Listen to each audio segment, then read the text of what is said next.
All right, hello everyone. Okay, hopefully people can hear me okay. Everything appears to be set up okay. This is my first time streaming from um my new place here, so hopefully everything works out okay. As far as I can tell, the internet's just as good. Um, and I think Ashley said he might hop in a little bit later here. So there are a few items that I put in the shill and discuss section of my Discord here that I thought were worth talking about. Now let's see here. There was one that I found, which was actually linked from a Reddit post regarding Indian feminism, but unfortunately, it looks like that original link no longer seems to work. Which is a bummer, but the gist of it was that male nurses in India figured, hey, let's close the gender gap in nursing work. Because it turns out in India, there was a 2019 decision of the Central Institute body of the All India Institute of Medical Sciences that reserved 80% of nursing posts for female nurses. So that was one of the reasons I thought this story was so interesting because, you know, in India, there's just like the most brazen abuses of gendered issues. It seems like Indian women are just like addicted to lying about rape and apparently squandering all of the affirmative action nursing positions. So these men's rights groups in India, because they're particularly based actually, Indian MRAs appear to be, you know, raising more of a stink and getting more done on average than MRAs in other countries, which is great. Oh, you know what? It looks like it did load here. Okay, let me go ahead and pull it up. Okay, we'll put the chat behind here.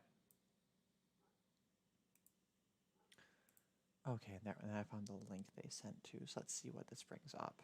That's kind of the gist of it, though. Like, it's quite amusing because there's really no way to oppose this without coming out just stating, like, no, F you, even if more than 20% of the qualified nurses are male, in the name of female privilege, we're going to keep it.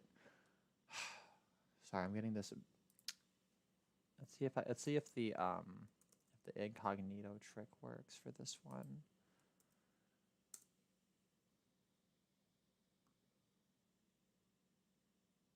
Yeah, it looks like it does work. Okay, so I'll just switch this over here.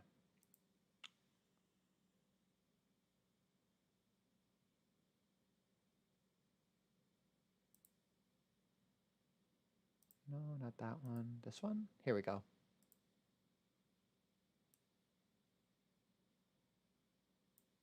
So yeah, there's Indian MRAs opposing this gender-based quota. Oh, it is giving. Can you just close that? Okay, good.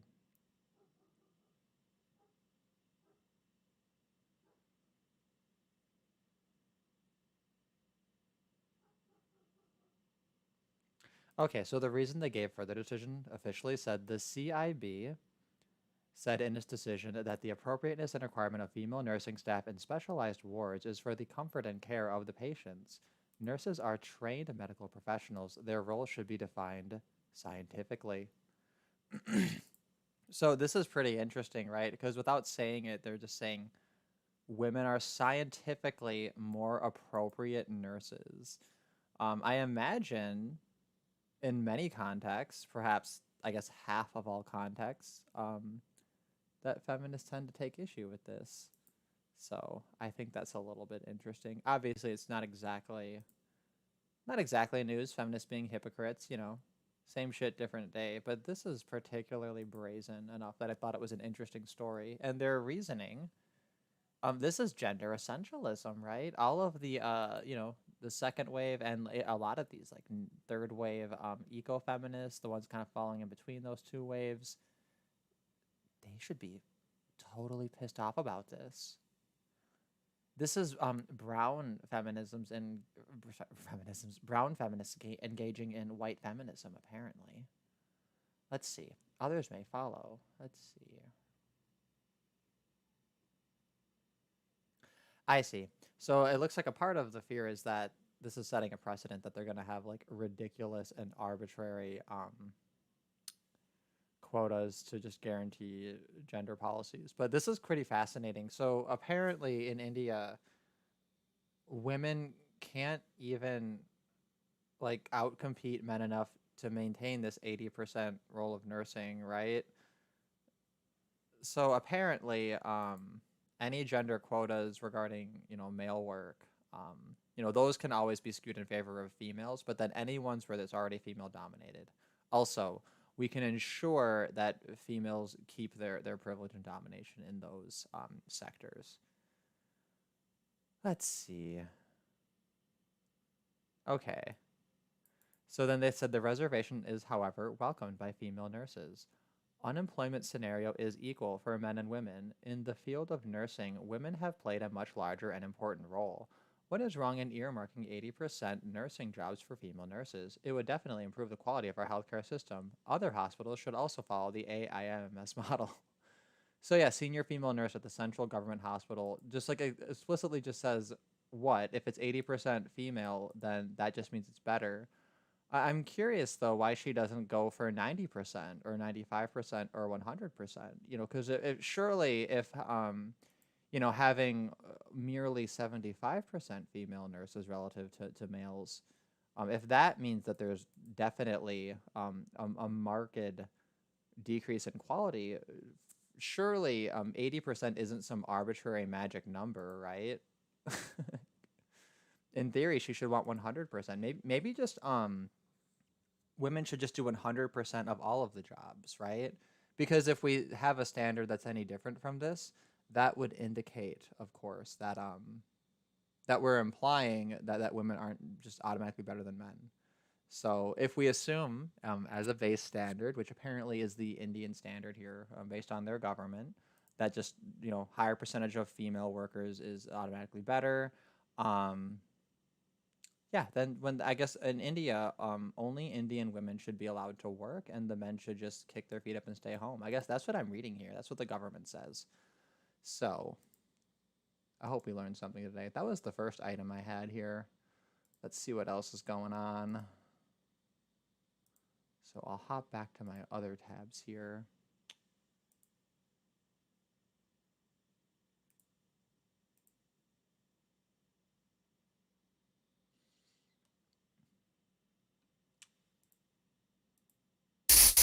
Hello. Holy shit, you came in and I heard like hissing noises. I thought a Pokemon like jumped out of the bushes. My goodness. Well, it's not a Pokemon, it's just I. Yeah. It's really, is my volume okay? Well, I guess the audience will let us know shortly. Oh, there is no audience because I'm at like a weird time. But my goodness, my volume is like retarded. Let's see. Wait, do you mean the stream isn't live? Or. No, the stream is live. I don't have my usual compadres in here because like Yeah. I don't ever stream at this time because, I mean, logically, me streaming on a weekday after I get off done off of work, generally is a bad time for me just because I spent like 8.5 hours sitting at a computer. So then I try to Yeah. encourage myself to walk around or do something different, right? But all the stuff I want to do is like the non-work computer stuff. So I don't know. I haven't quite found the right, I guess, hedonic balance there. Yes. My city is on the 55th parallel north, the 55th line of latitude north of the equator, so we don't get midnight sun or anything quite that, well, special, I suppose. You have to go all the way to, like, the north coast of Scotland to see anything like that, but it's far enough north that we have night-long nautical twilight, basically, meaning that the sun is never more than 12 degrees below the horizon. For a period of about 3 or 4 weeks, the sky isn't dark enough to be able to see the stars, even at this time. because there's still sunlight. Like if you look off into the middle distance, towards the horizon, the sky, parts of the sky are still quite light. So it means that I can just go for a walk at this time and go to the supermarket. So I went to get blackberries because I wanted to have some blackberries and make them into a smoothie or make like a juice or concentrate or something from them. And they're kind of tricky to find at this time of year because they're not in season and they Sure. didn't have any. So that was disappointing. Yeah. It's a very white boy summer activity. Blackberries in particular is a funny for me. Like my go-to is like blueberries. Oh, Because blueberries are good, like if you have like some kind of toast with cream cheese, put a little blueberry on it, and then it's like an instant dessert. Or like with pancakes, you add blueberries to it. I mean, pretty much blueberries like always a rule. Or just like a fistful of blueberries is really satisfying. I don't know. yeah. They seem to always have like those mutant, fucking crazy grocery store style blueberries that are like massive, like bigger than your eyeballs, and you can just buy them any time of year. You know the frozen berry mixtures that you can dump on your cereal where they have like strawberries, blackberries, blueberries, etc. That's No, nice. because if I'm gonna anaconda some fruits and vegetables into my mouth, I'm gonna make sure it's not frozen because that doesn't count. So it's like if I'm gonna eat it, I have to make sure they're not frozen. Ah, You know what I it's mean, not right? something. Well, it's not something that's ever bothered me terribly, but it's like they have a tendency to overload them with strawberries, which always kind of annoys me because I'm like, oh, I want blackberries, raspberries, and blueberries. Fuck strawberries. But they just put so many goddamn strawberries in those mixed berry packages. Well, usually For some mixed reason. berry though is supposed to be like blackberry, blueberry, like raspberry. It's like those ones. If you strawberry is usually like your strawberry banana. So that surprises Yeah, me that they'd include so many strawberries in a mixed berry because like and strawberry is kind of like not really a berry. It's like they're huge as well. Like yeah. compared to yeah. Yeah, man, I agree. Like calling a strawberry a berry is like some fucking calling a tomato a fruit level of like taxonomist bullshit that needs to stop. Yeah, I mean it doesn't really matter. I guess it matters to botanists who are interested in, they have to characterize plants by their anatomical features, and they have a particular way of designating what a vegetable is and what a fruit is. But most people aren't really interested in that distinction. They just make the distinction by flavor, pretty much. The general rule is that fruits are sweet and vegetables are savory, I guess. Yeah, well, and that's fine, right? But like I feel like it's simple enough to be like, okay, a blueberry is a small berry. I mean, if you don't have a word that's like berry but bigger, at least we can call like a blueberry a berrite. They're blueberrites. Yeah, Oh, raspberries, especially because that's a cluster of a bunch of tiny little ones, right? Those are raspberites. So one raspberry is actually a bundle of raspberites. mm. I'm gonna send an email and then that'll be my contribution to the hard sciences. I'll be a nutritionist. HBR are uploading a stream shortly, so that might be interesting. No, we're gonna stream snipe them. We're gonna take their audience because they're just not gay enough. They've never quite been gay enough, you know? That's the real issue. I'm gonna send Allison an email. I'm gonna be like, hey Allison, I'm the new Allison. We just needed to be a little bit gayer and weirder. Yes. That was that was what it took, right? It'll be a century of men's rights advocacy, not quite hitting the mark or whatever, and then the weird dissident homosexual autist just struck the right chord at the right time, and that's what we're going for. Hey Jen, nice to see you in the chat here. Ashley, you had sent me some really awesome flowcharts, which flowcharts is my favorite like form of information because it shows you like spatially where things are relevant. It's also quite relevant because I know of just a few weeks back, I know Jen and David were talking about flows. So a weird bit of I guess, entropy there, right? Yeah. But yeah, I have like the more recent one you had sent me here, which is pretty neat. So yeah, I figured we can go into that once you were on here, and then I figured before then and or after then I would go over like just the little items I had here. But I don't know. I guess it's up to you. Like if you don't mind, I could go over the last couple of items I had here because I don't know if there's a whole much to add. They were just like interesting. Because then that way we can just have like the rest dedicated block to like a larger subject. Sure. I Okay. don't know. Oh, well, because there was this other one I saw, right, which had to do with oh, what was it? Oh, you know what? I guess I did start to talk about this other one a little bit. Yeah, Jen, you can absolutely hop on. The way that I do it is just through my Discord. So if you hop into my Discord server and this go into live, then, well, then you're in here. I stopped advertising it after that fucking person started playing Christchurch footage. Which Is I it mean, alright if I... to be clear, doesn't offend me because I know it's fake. But like Susan doesn't know that, and that's the problem. Is it alright if I make a slight detour here as well?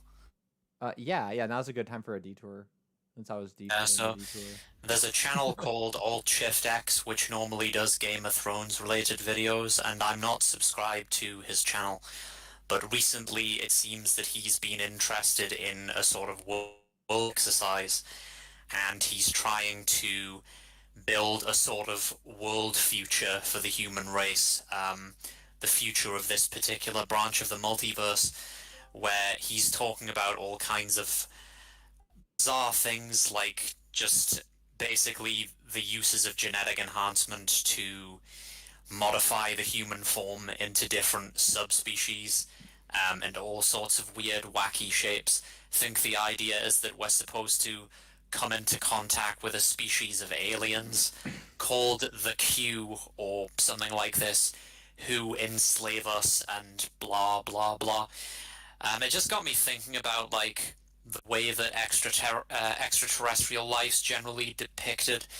There's a lot of competing intuitions as to what aliens would look like, and there's a school of thought that says aliens look nothing like us, and usually the way this is done is that they'll use an animal such as cephalopods or something like this on Earth, marine mammals of some kind, things that live in the deep sea, which we haven't been which we haven't shared an ancestor with for some untold hundreds of millions of years, and they use that as a model to design aliens. Like in the film Arrival, Amy Adams' character, she encounters these, well, they call them cephalopods because they look like octopuses, basically floating around in some sort of a gaseous, I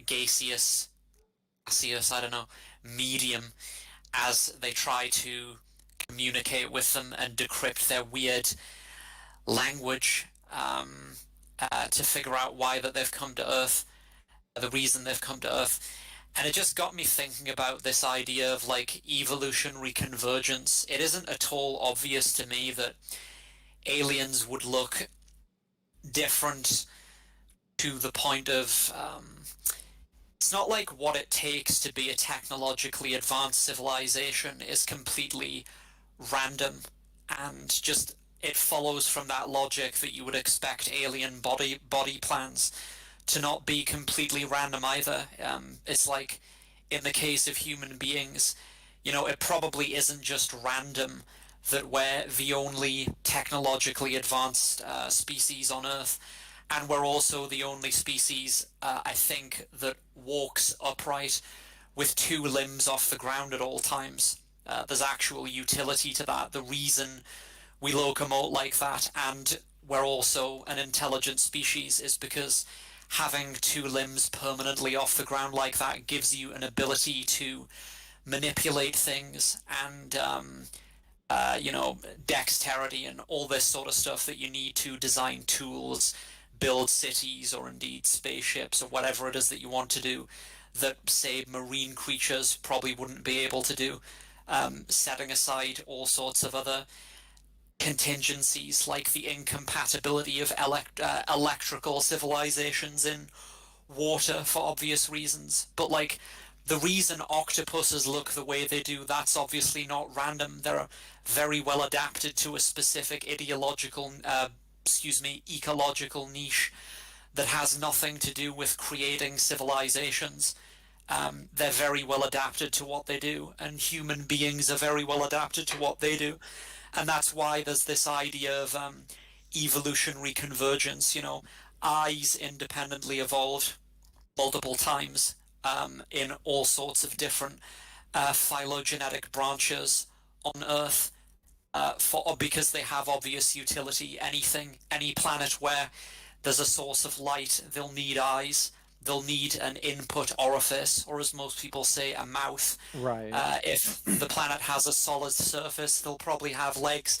And you can just extend that logic all the way up to the most advanced forms of life. And people have even gone as far as suggesting that if we make contact with advanced alien species, it's possible, or people have gone as far as saying it's probable that they would have a humanoid form or be even eerily similar to us. And I don't know if I'm exactly prepared to go that far. I do think it's like silly to suggest that there's no relationship at all between our body plan and our success at what we do, creating civilization and so on. So I think there will be a familiarity in that sense. They're not going to look like octopuses. Probably not anyway. No, I think that makes a lot of sense because, like, on the one hand, right, like there's an arbitrariness to like assuming that the aliens are going to be gray aliens, right? Because it's just like, oh, you just like made them humanoid because that was the most like readily kind of obvious example of something that would be intelligent, right? Like we'd assume they'd look like people but different, right? But then, of course, this kind of contrarian example comes forth and says, well, no, we know about evolution, and here's how in theory, these totally advanced life forms could evolve that has nothing to do with us, right? But like that style isn't so much descriptive or predictive or scientific. It's more of like they're deliberately trying to kind of create a counterexample, right? Because like they want to, I guess there's an impetus to kind of counteract or kind of have a unique take, right? But versus these gray aliens, which I think is welcome, right? Because gray aliens are fucking boring as hell. But I think that the larger point you're making, right, is like the truth. It's got to be somewhere between there, right? Like, and I think, yeah, when like for any given intelligent life form, and even unintelligent ones, just looking at them and then knowing what the time scale for creating that or for that coming into being is, it tells you a lot more probably about the planet that they're coming from than like the species and its potential itself. So there's that aspect of it. And yeah, like I think, for example, like one way to really isolate down so many of the things that were like distinctly human as far as becoming advanced, thumbs. And I'm wondering, like, okay, so you have cephalopods, and it's like, okay, this is gonna have to be a totally aquatic, like weird environment just to create a deliberately non-humanoid style of intelligent alien. And there's a non-arbitrary aspect to choosing like an octopus because they're smart, and they're smart and they're actually terrifying and competent and like amazing for their environment.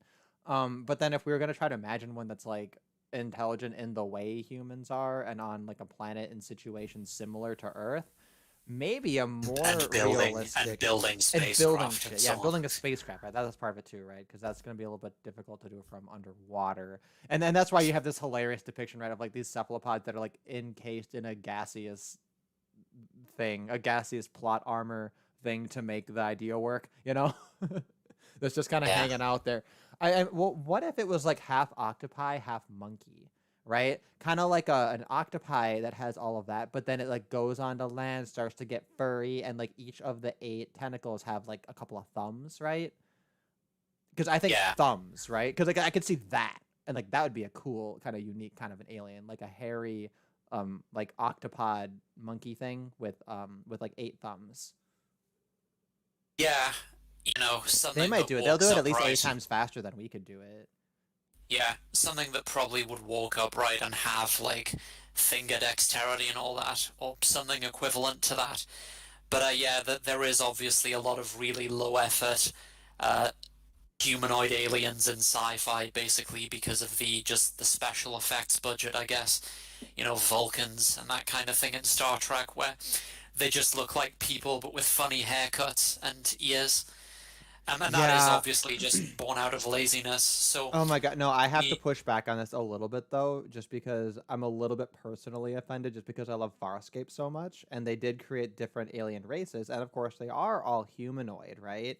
Um oh but oh my God, like for even especially for the time, but it stands up to this day. It's like wonderful looking. I'm just going to pull up an image here of like my personal favorite character from that series. Um like she had to like come in like a couple of hours early before they did anything because they had to like strip her naked and completely like paint her entire body in this like crazy fucking blue makeup and shit. Like, where's a good picture? I want to find like a full body picture. She's usually wearing robes and shit, so I guess it doesn't matter that much. But like, Farscape, man. If you want to watch any, it really should be like the first sci-fi anyone watches. If you only watch one sci-fi ever, it should be Farscape. Is this it? Yeah, here we go. And this is shitty because it's small. Maybe I can zoom in this way. Does this work in OBS? It does not appear to. Oh, maybe it will. Yeah. All right, baller. So you can see, like, yeah, I get it. It's a it's a bald woman, and they made her ears pointy, and then they like made her blue or whatever, right? But they also created this like awesome like mythos. Oh, it's zoomed in, but it's not centered. God, I have the hardest fucking life of like anyone. Anyway, there's the blue lady, right? A lot of cool detail, but like her species, they're like plant humanoids. So she like orgasms in the sunlight, especially if they get really close to stars, because that's like really intense. And like they do like psychic, like mental forms of sex with other species and shit. And also they're all anarchists.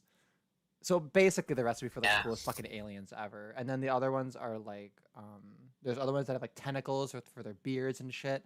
And like they have like hyper rage and stuff. So they make up a lot of like really cool sociological things that make the aliens interesting. But I mean, point taken from a perspective of like, if we're gonna actually explain something that might have like a um non-fiction, right? If we're talking science fact, yeah, like lazy from that perspective, but from the perspective of like good storytelling and like fun cultural social issues and stuff like that, there's a lot to be said for these lazy humanoid aliens. Yeah. Sorry, I said it personally. I know that was like The mind melding thing is interesting because that's actually a genuine possibility, I think. that's right. That's part of the that comes up in the chart there. I think towards the bottom of like the left hand, like series of arguments, if I remember correctly. Let's see. Uh, yes, yeah, that's right. But basically, so the two quick articles I had was about um, a New Zealand school strike against a climate troop that made them admit that they were racism and then got them disbanded. And I think that's all I need to say about that one. Just it's really funny. It makes me happy. Is that's just some Schadenfreude right there? I like seeing the anti-racist cannibalize the fucking climate commies. Yeah, I guess If you had to choose, okay, you can give um absolute immunity to one group to completely destroy the other. Would you give that to the environmentalists or to the anti-racists? complete freedom to destroy each other. Yeah, like let's say they're just in a fucking like blood feud crazy thing. One of them's got to go. It's Israel Palestine, except instead of just like camping on it for decades and milking resources out of the situation. Um, I mean, that's kind of a difficult one. I guess this hypothetical is a little shitty. I would pick the environmentalists. I think even if they're misguided, I can at least like sympathize with someone who like I don't know doesn't want the planet to die. And even if they're like dumb, that's fine. But like with anti-racists, even if they're dumb, there's just such a poverty of like hope with dealing with them that I would side with the I would agree. environmentalists. Right? Durst chimes in CRT is anti-white. Yeah, and there's been a lot of talk about CRT. I wouldn't say I'm conflicted about it. I guess I'm not quite as gung ho about it because I just feel like when we talk about CRT, it's being talked about like it's this new thing. And it's really not. Like, the Right. only thing Biden did is he just made it easier for trannies to beat up women. And frankly, given the current state of gender equality, that doesn't bother me. That bothers that I think it's funny, to be frank. Like, I'm perfectly honest about my emotions on that. Like, I get that like high school girls had, fuck all to do with the status quo, right? And from that aspect, I guess I feel a little bit bad, but in the wider context of all gendered issues and everything. Now, CRT, as far as anti-whiteness, yeah, like Ramsey Paul did a really awesome video responding to Carolyn Boshenko and PragerU, because they did the whole classic conservative Inc. bullshit of talking about how, like, well, CRT is bad because it's racist against minorities, and look at all these conservative minorities, and they're being unfairly attacked. And it's like, fundamentally it's an anti-white genocidal piece of bullshit, right? Like, that should be the fundamental issue, besides like we hurt Michelle Malkin's feelings because she criticized it. And to be clear, if she's criticizing it, it's like on the grounds that it's like you shouldn't be fucking genocidal towards people, and this, just because they're white doesn't make that better. Like, I've seen conservative commentators trying to spin it as something that's destructive to people of color, which is sort of true in an indirect way, in the sense that it's encouraging people of color to be resentful, hateful, etc., towards white people, and basically weaponizing them against white people. But that's the point. It's like anti-white rhetoric. So yeah, I don't know exactly. why this seems to be the new, I guess, fashionable take on it. Well, and that's the thing too, is you can point out to anybody, like, like this is anti-white or whatever, and I don't know, like there's just, or that wasn't what the point I was making. Is that if you go back into history and then you say, here's this big social movement, it was this massive propaganda, everybody fell for it, like how gullible they were, right? Like, every asshole reads 1984 and like Brave New World at Fahrenheit 451 and Animal Farm in high school, and then every asshole like quotes those books constantly, right? It's the original Harry Potter. Like, everybody shits on Harry Potter fans for like read another book. Holy shit! At least the Harry Potter people read 7 books. The people who are constantly being like, oh my god, this is what Orwell said. Oh my god, I read Brave New World, and this is like Soma, blah blah blah. Like, those people are like even more retarded because they've only read like 2 to 3 books. Most of them haven't even read all 4. They read like 1 or 2, and then that was it. They're like Yeah, they're like dumber and worse than the Harry Potter stereotype. That's why when people say Orwellian, I just like roll my eyes and just like, stop it. Like, he wrote like a 90-page fucking pamphlet about communism, and like, who cares?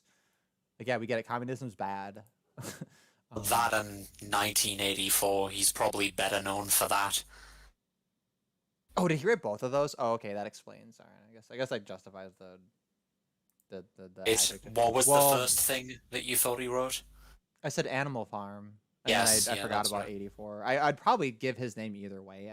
I don't think I ever noticed that it was the same person, because it's just like, I don't know, it's the same fucking book. And I thought the sort of the in thing to compare things to now was Aldous Huxley's Brave New World, I guess. Brave New World is my favorite of all of them. Like, I think it's the most novel, right? It has like the most kind of bells and whistles and stuff going on, right? The other ones are just kind of like the government surveils and controls everything, and you think you have a hope, but it was a psyop the whole time, and it's like, okay. I mean, yeah, that's relatable, Yeah, great, that's accurate, sure, but like, it's also just, I don't know, it's like stupid too. it's also It's like insulting how stupid the government's ways of controlling us are. it's a very silly sort of critique of hedonism as well. Like, where the idea is that hedonist axiology of value, hypothetically speaking, wants you to just sit around consuming basically Prozac or Soma, some low-grade antidepressant of the sort that exists in the novel, um, which is obviously like not nowhere near even close to the limit of what future technology and biotechnology could bring in terms of hedonic uplift. Now, wait a minute though. Don't you think that in the context of Brave New World, it could be that? I'm not sure if they gave us evidence to suggest that it's not like, you know, heroin on crack. I don't know. I mean, you could go based on like the side effects, right? Like clearly it wasn't like very stimulating, right? Like they were, it was more like, I guess more like super weed, right? Just kind of like laying around being content. But I get what you mean, right? Like I mean, I guess part of it though is I'm not sure if there was an implication that like, for example, like he had like the woman he was with and they like went on a trip or whatever, and she just like took Soma the whole time, right? Like that, I feel like that's like the stand away like key example of like Soma gone far, right? But then it appeared that she wasn't like fundamentally happy, right? Which is I think part of the point is they're trying to convey that. So I wonder how well like a true hedonic argument or a true hedonic standard stands up to that kind of a scenario. It may compare favorably to the status quo, you know, which might potentially be a ground for criticism. Oh, sorry, but real quick there, I also because I didn't get to it. Thomas Zog was in the chat, said if you're going to talk about Britney, have me on. I don't know if there's new Britney news. I did have a dedicated Britney stream to kind of get myself caught up, which like that shit is actually pretty outrageous. And I do hope that something comes of that scenario, right, where you have Britney Spears in this big public weird thing, and all of these people who are like a bunch of like 90s former teeny boppers, right, people who like normally are just kind of normal people who don't really give a shit about politics, they're going tinfoil hat because they're seeing shit with Britney Spears, you know what I mean? So I wonder, like, it'd be a pretty radical fucking awesome arc to see the Britney Spears case like get enough people's attention to get a little bit of accountability regarding mental health. um you know, it's a very very optimistic standpoint, but that's my personal interest in the story, besides the fact that it's Britney Spears, obviously. You're a lot less gay than I am, so I imagine you're a lot less interested just for the fact that it's Britney Spears, right? But that's my other excuse is that it's like, you know. Would you say that I'm more or less gay than you are? I think you're more gay. I think I seem more gay, but you're like more gay, like, like identically. Yeah, that I makes I sense. use the term identically to mean of or relating to one's identity, not identically as in the same. That never occurred to me that that word could be used both ways. Sorry, that's funny. Well, in this context, that's exactly what it means. Don't you agree? Mm-hmm. Well, especially because I said it and I meant it, right? So that's why. Yeah. So now that you're here, no, I'm sorry. Wait, before I do a massive segue, I went onto a couple of tangents, and we were talking about hedonism in Brave New World and whether or not it is a reasonable critique of utilitarian, or sorry, like valence utilitarianism or hedonic utilitarianism. And I was kind of playing devil's advocate a little bit in saying that there might be something to it, right? Oh, poor Jen is muted. Let's see what we can do.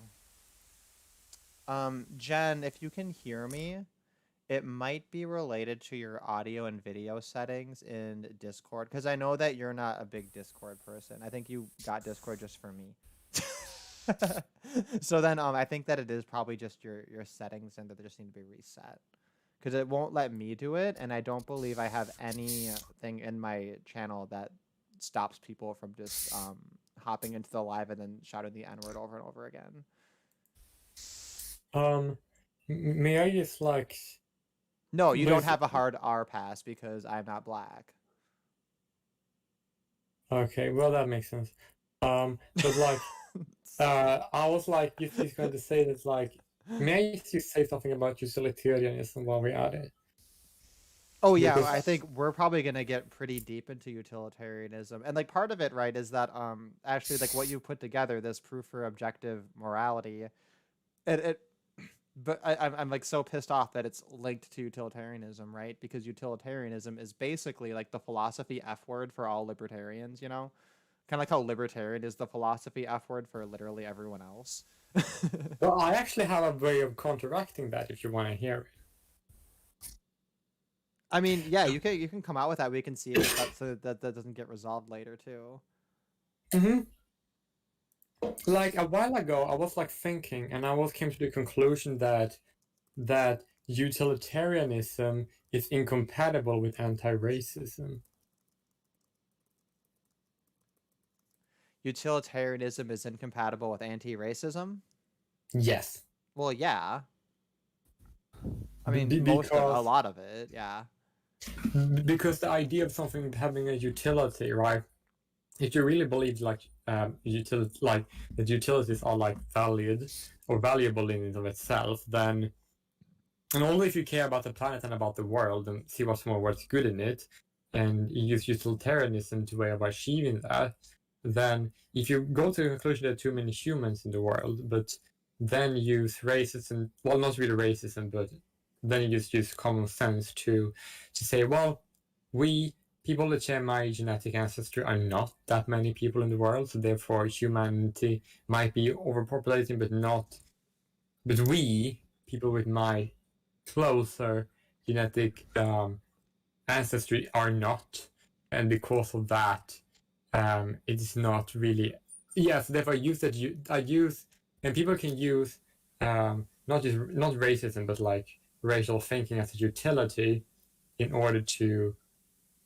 In that regard, I hope that makes sense. It makes far more No, sense than yeah. me. I mean, the basic way to say it is racism has utility. Like Yeah, but that wasn't yeah, and it I want to does, go and to. that's I don't think that's I mean it's controversial like aesthetically, but like logically it's not, right? But so the reason I take issue is that as soon as you step into this perspective of being like for all of humanity, right? Here's our resources, here's what it's looking like, here's what we can sustain. Therefore, like we need to eugenically purge this many, or like eugenically have preference for these ones here, right? Like, at that point, you're acting as though you are the owner of all human property, right? Which is the perspective of government, is the perspective of like, well, if I'm the president, then I'm sort of like the manager of all of the property in this geographic area. So then I get to make my utilitarian calculations where I say, well, the net amount of happiness is going to increase if I just fuck over these people and do that or whatever, right? And that's like the big problem with utilitarianism in a very general, weak sense, is that you can essentially justify absolutely any atrocity under utilitarianism by just saying that the good outweighs whatever the bad thing is, you know? And like these are kind of like the basic bitch versions of utilitarianism that kind of come out that like they just cause obvious problems because they just don't have like a robust enough foundation. Now, the issue is that there's arguments to say libertarianism and even libertarian deontological ethics based in the NAP, it's utilitarian also. But that's a little bit of a tricky argument because we have this question of like why would that be utilitarianism necessarily? It seems a little bit convenient, which is a little bit of a standstill I've kind of been caught at, you know. um but yeah, so overall I'm kind of like willing to see a form of utilitarianism that can be reconciled with deontological ethics, even though those things are normally and technically completely it's an oxymoron. So that's kind of where I'm looking at it. But yeah, you're absolutely right. Like racism has utility. So utilitarians get to say, here's the moral justification for my racism. Yeah, exactly right. But I wanted to be a little bit more sugar-coated because the thing I was arguing wasn't racist per se, but the anti-racists would call it racist and oppose it, other than guys, and that's the reason why my my argument would be opposed to anti-racism without really being racist, if that makes sense. I'd say that my definition of something being adaptive, right, or like evolutionarily useful, or just generally useful or generally good, like first and foremost criterion is like, do progressives and anti-racists condemn it? Because they seem to condemn just about everything that's good and virtuous in humanity, and then they call it white. Which isn't racist, apparently. Very white supremacist of them. They're the most ardent white supremacists I think I've ever encountered. Yeah, them and the feminists, because the feminists literally say that the West invented caring about women, and all other parts of the world need to be taught by Western people who are mainly of European descent to care about women because they're all just misogynistic.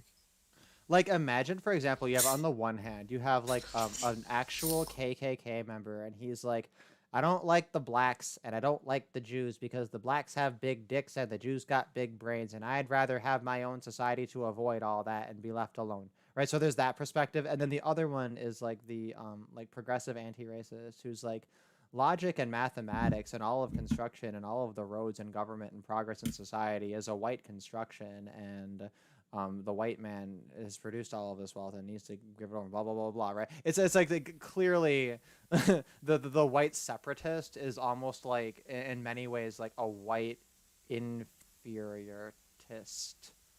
But whereas then, but progressives are if you supremacists.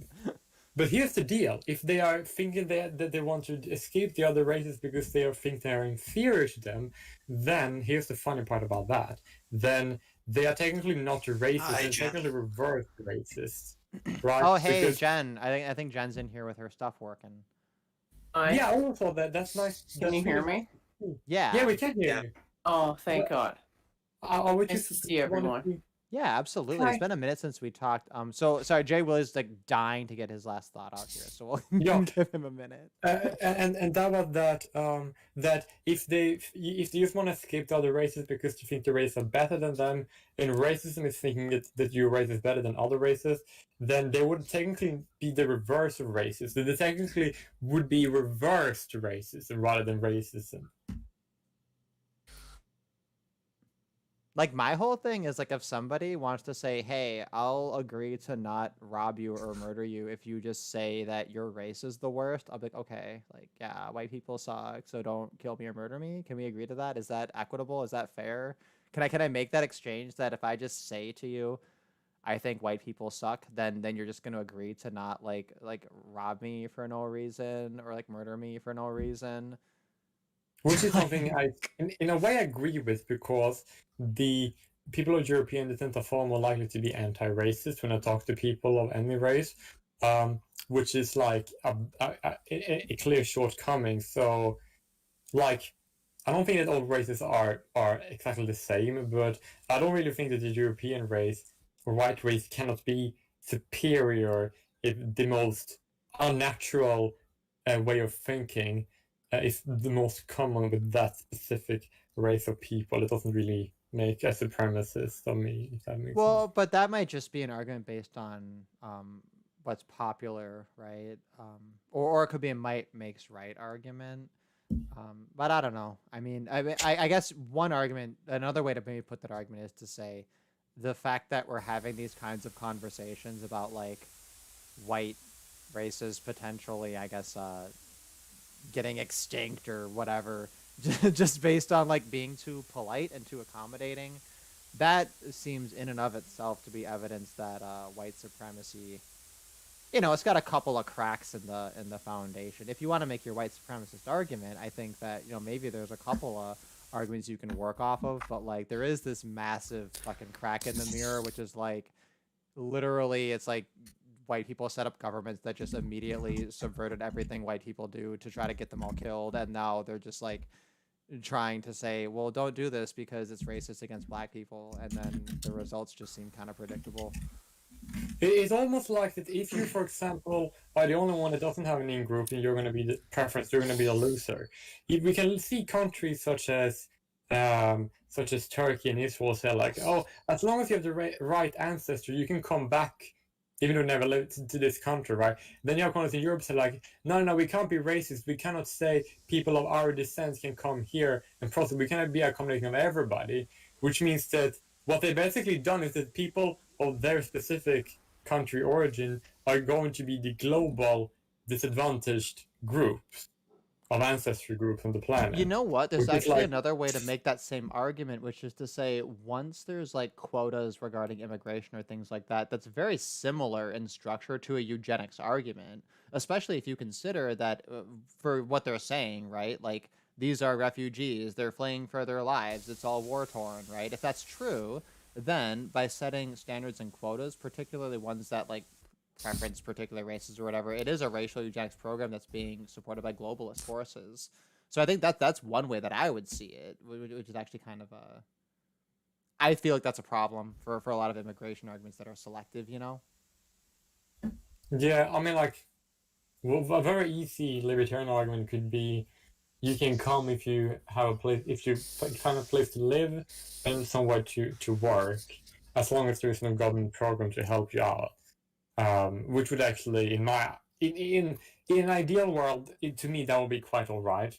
Well, The that's whole what's going to happen regardless, right? Because like a person who has nowhere to live and nothing to do, I mean, in a libertarian society, they die, or they have to at least be like charming and not shitty enough and kind-hearted enough to get charity enough to get those things procured. And if they can't, then we have to ask like, what's the likelihood of a person going through that process, knowing those situations, and then not having the will to just like get the basic provisions set up, you know?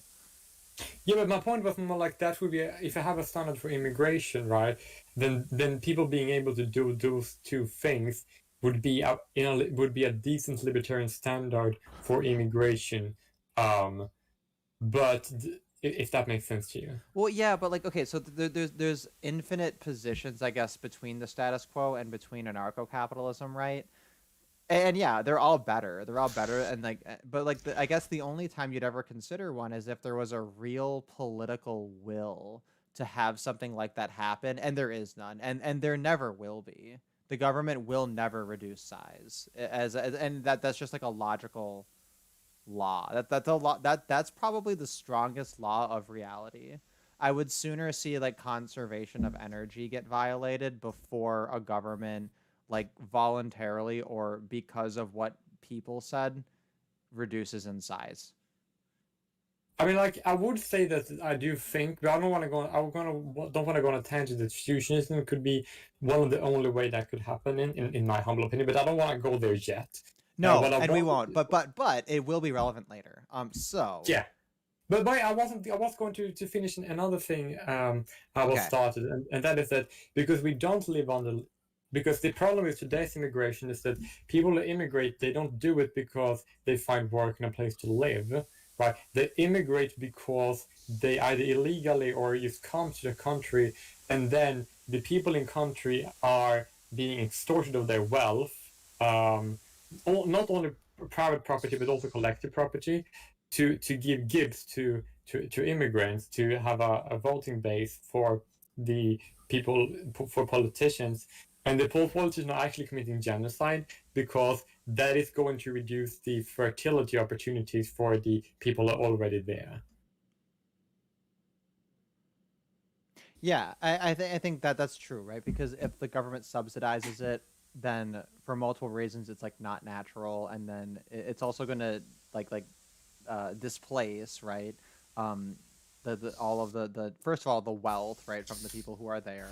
But then it's also like if you have a higher net amount of immigration, then you're also going to have higher competition for the jobs. Whereas if it's controlled for the people who are serious about it, then you're going to have a much higher percentage of people who are just like successfully immigrating, because you're not going to have like all these employers who are like making, you know, because they're guessing, right? They're like, oh, I need a new person, like, okay, well, here's a bunch of immigrants, like, if you get one with a good work ethic, that's great, right? And then it's like they don't really have a way of knowing. And if you have this like high influx of artificial immigration because the government's paying for it, right? Then you're gonna have a higher percentage of like employers also getting burned by choosing shitty employees too. So yeah, I think, and that's just the whole thing. That's why like I really think economics is the way to understand how shitty government is. Like the government fucks up economics. It takes food out of the mouths of babies and causes people to starve to death. Like there's like nothing good about it. Period. Yeah, Even if you have your utopian true. theocracy, it's still garbage. No offense, Jen, but that was targeted. That is actually true because like all political positions, 100% of the time, all political positions is basically the government going in and violating or recognizing people's economy or ownership in one way or another, or violating it or recognizing it. Yeah, if you violate personal liberty, you violate economic liberty by definition. Yeah, like the whole idea of, and vice versa. But the first part's far more important, and not a lot of people get that because they think about abortion and gay marriage, and that's their entire political view. When you say less taxes, they're like, I don't give a fuck, like, which to me is like totally backwards because I'm just like, abortion and gay marriage are the non-important things. We get rid of taxation, that'd be amazing. Yeah, but also like the whole idea of something, if you, for example, are married, right, that is just the government recognizing that you have a contract, right? And if government, for example, claims ownership over over a region, right, then they must therefore then they would violating property even more if they didn't recognize people's marriage. If Well, that makes that's the sense. thing though, right? Is they don't even need to do that, but they feel they need to do that because they gave themselves like, moral superpowers. Okay, so here's what I wanted to do because I think that kind of settles us on kind of the um, like intro of like the main topic of some of what we discussed. But before we get into that, I have like a really silly story that I kind of want to get out of the way because it's kind of fun. But I don't know if you guys saw this one in the Discord, right? This was like this guy from oh, where is he from? Manhattan. Manhattan sitting council candidate caught with dominatrix in a leaked video, right? So, and okay, I get it. It's like a stupid, like tabloid bullshitty story, right? But what I found very interesting about this is most of the people. Do you guys want to guess, like, what was the overwhelming public response to this guy? Oh, this video comes up, and oh, there you can see him there, tied up by the woman, and she's I don't know if she's got the wax melt. She's doing the wax melt thing. There's a couple clothespins on his nipples, They're having a time. Now, of course, the video wasn't intended to be leaked. It is a real leak. So I guess that's kind of on the studio for not maintaining that record, but I feel like if you're gonna pay for a service in a room and do all this shit and you have an interest in politics, it seems a little obvious to say no to them videotaping it. There was no indication that the video was recorded secretly, right? So like that, I get Anyone that else so cynical that they think that this is literally a publicity stunt? maybe honestly. I think there are people actually who did say that. That was one of the things. So you're partly right. You did guess one of the themes of the responses to it, but do you know what? Do you guys want to guess what was the overwhelming sea of responses? Sorry, I forgot. I left out one element. So he came out and he was like, "I'm not ashamed of any of this. I'm really sad that someone betrayed my trust, but like, sorry if this makes you feel bad about me." But like, It's literally the plot of Billions, isn't it? I haven't seen that one. Billions, like the number. I kind of like it. Did you ever see Sideways? That Paul was about Giamatti? that was about wine, right? I think I might have seen. Yeah. He's like the main guy in Sideways is also in that show. I just really like him as an actor. Like for this one, yeah. Like so, basically, most people were just like, "Oh, this is a political scandal between two consenting adults." Like I literally never been more bored in my fucking life, right? Which I appreciate the sentiment. At the same time, from the moral perspective, you feel like if politics was ever gonna matter or like do anything good or productive ever, um, a standard of like not having your like weird kinky sex videos out there for everyone should have been like reasonable, but apparently not. That's totally off the radar because Well, since I'm just there's looking at nothing this picture and it unethical. looks like he's pushing his pecs together. Yeah, I don't know. I mean, I mean, doesn't it look like he's kind of trying to give himself man cleavage? I don't think so. I think that no, his arms don't seem. He's probably wincing a little bit because I think she maybe just poured a little bit of the wax on him. I don't know. We'll have to see We'll have to find the video and review it. I wouldn't mind watching the video. I don't know. He's not bad looking. I mean, it's not. I'm not really into the kinky shit, but like, I don't know. Watching him get tortured by a woman would be kind of interesting. It would be not the most boring thing I've watched. I don't know. But like so I guess I'm a little torn about it because I agree with people and I like this idea that like people are just over sex scandals that don't involve actual victims. But at the same time it is kind of a sign of like like there's no standards at all.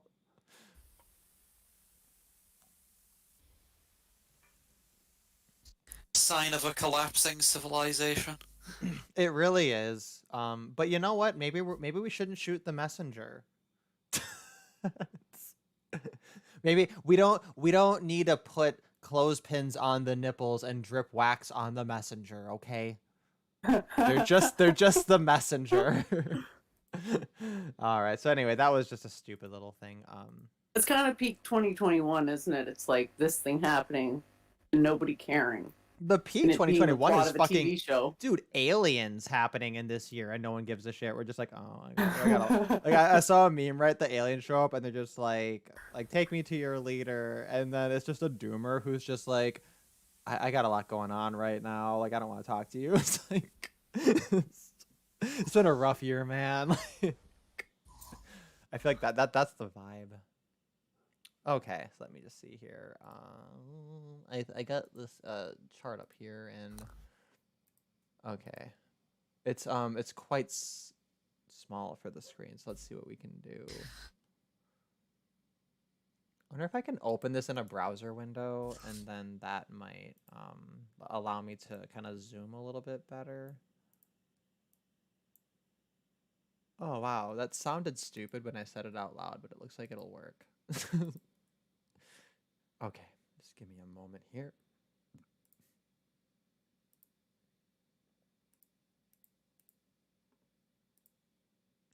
So I'm actually glad you're on here now, Jen, because because I do follow your streams not quite religiously because I'm secular, right? But I try to keep keep tabs on things and follow a little bit. My hard sciences are particularly weak, so for me I feel like sometimes I have to kind of like visit a topic, let it kind of soak for a while, and then come back to it. This year, though, we've been talking a lot more about subjects that are closer to your wheelhouse. So, yeah, I think it's exciting. Yeah, I really like I that one see. combo you guys had. I can't remember, it was a while back, but it was all about like philosophy and consciousness. I thought that was super interesting. I Yeah, I think that haven't had was my when we had Discord working. I just finally got it working again, so hey. yeah, but I think I know the conversation you meant. I think it was one in January, might have been February, because we went there and then we went somewhere else. Oh goodness, where are we? We're in the corner up Yeah, here. so like that style of thinking is basically all you need, and like the physics stuff, there are some mathematical concepts, but I mean, you don't technically need to know The that much math. about You just need math because to. it's You'd more have to logic. trust it if you're not going to do the math yourself. But so a grain of salt. But that's not much worse than what we do in any other expertise. Like I don't have to become a podiatrist to like trust a foot doctor. But yeah. So if we look at it, here we go. I think I found a good size here. So we start out at 1.1, which is basically the claim. Objective morals exist. And the spoiler alert, basically it's going to be based in hedonic utilitarianism or valence utilitarianism. So the pain-pleasure axis can stand as basically a one-to-one like standard for measuring valence, or sometimes people call it hedonism. And then you can essentially create an objective moral theory based on this like a quantifiable, objectifiable thing. So this is the ethical, philosophical holy grail, right? This is when you have enough metaphysics and epistemology to justify the thing, and then we get to prove objective good and objective evil without God, and then we get to have morality with the precision of mathematics. And then like that's all fucking amazing, right? Should it get pulled off. But yeah, so it looks as though from 1.1, let's see, P1. So we have if pain and pleasure objectively exist, objective morals exist. And then the second argument, pain and pleasure objectively exist. Instead of going through the entire tree, I could maybe just like sketch out the basic idea. Do you want to give us a tour first? Oh, that's what I tried to do, but yeah, this is your brainchild, so I don't want to misrepresent anything. But that's the first beginning of it, right? So we have objective morals exist, and it's based on two claims, which is basically pain and pleasure objectively exist, and that's gonna follow. Yeah. Which hinges on the claim that consciousness objectively exists. That's like the one metaphysical assumption. And if you don't believe that, if you're an eliminative materialist or something, then obviously there's no point. So it's like, and then obviously the argument doesn't follow. But so if someone says celery tastes bad, it seems like there are two ways to avoid affirming that claim. You could say that it can be true that celery tastes bad, but only in a sort of indexical way. So it's true that celery tastes bad, but only to you. So it's like a and another way would be to just deny that the property of tasting bad is actually part of the celery because it's actually a property of a consciousness, like a quali or a phenomenological property. So, on the other hand, if someone just says, I'm experiencing a bad taste, or the way you would say it to be super duper pedantic and precise would be something like, my conscious state right now includes the property of tasting bad. And at that point, it seems like you don't have the option of tagging to me on the end, at least not that I can tell, because the tasting bad property is a property of your consciousness, but the fact that it exists isn't an indexical truth. It's not true for you, but false for other people. It's just true. Because if someone tells you that you're not experiencing a bad taste, then they're just wrong, and not just in a relativistic way, but just wrong. Uh, Period. Basically, this is the difference between phenomenological properties like the redness of red experience or the smell of garlic, as opposed to something like propositional attitudes, where you can, if someone believes in witches, that doesn't seem to commit you to the existence of things called witches, obviously. That's like a propositional attitude. But if someone experiences the property red, then it seems like that does commit you to the claim that there is something red. Again, unless you're like some kind of radical eliminativist about consciousness. So that's once you've got two phenomenological properties can be construed objectively in that sense, and they could, in principle, be externally verified. So, for instance, if you have an example case like the Hogan twins, that these twins that are conjoined at the head and they share a thalamus, a thalamic bridge, so to speak, and so they do, to a certain extent, share a center of consciousness. In principle, it's just an engineering problem, and you could bridge the epistemic gap mechanically between you and a person who's experiencing, I don't know, agonizing pain or some intuitively disvaluable state like that. And then that would basically confirm its existence to you. This has also been proposed as an interesting way to kind of disprove solipsism for the same reasons. And so the thought goes, once you have this philosophical grounding, if you could find some property of consciousness which you would know was morally good or morally evil just by experiencing it, then you would have found objective goods and bads or values and disvalues. And in the argument tree, I focused on extreme pain, for instance, because that has the most intuitive force to people. Now, the interesting thing about this is it's a utilitarian theory because it entails that the thing to do, well, let's just say negative utilitarianism, since I'm concentrating on cases of extreme suffering.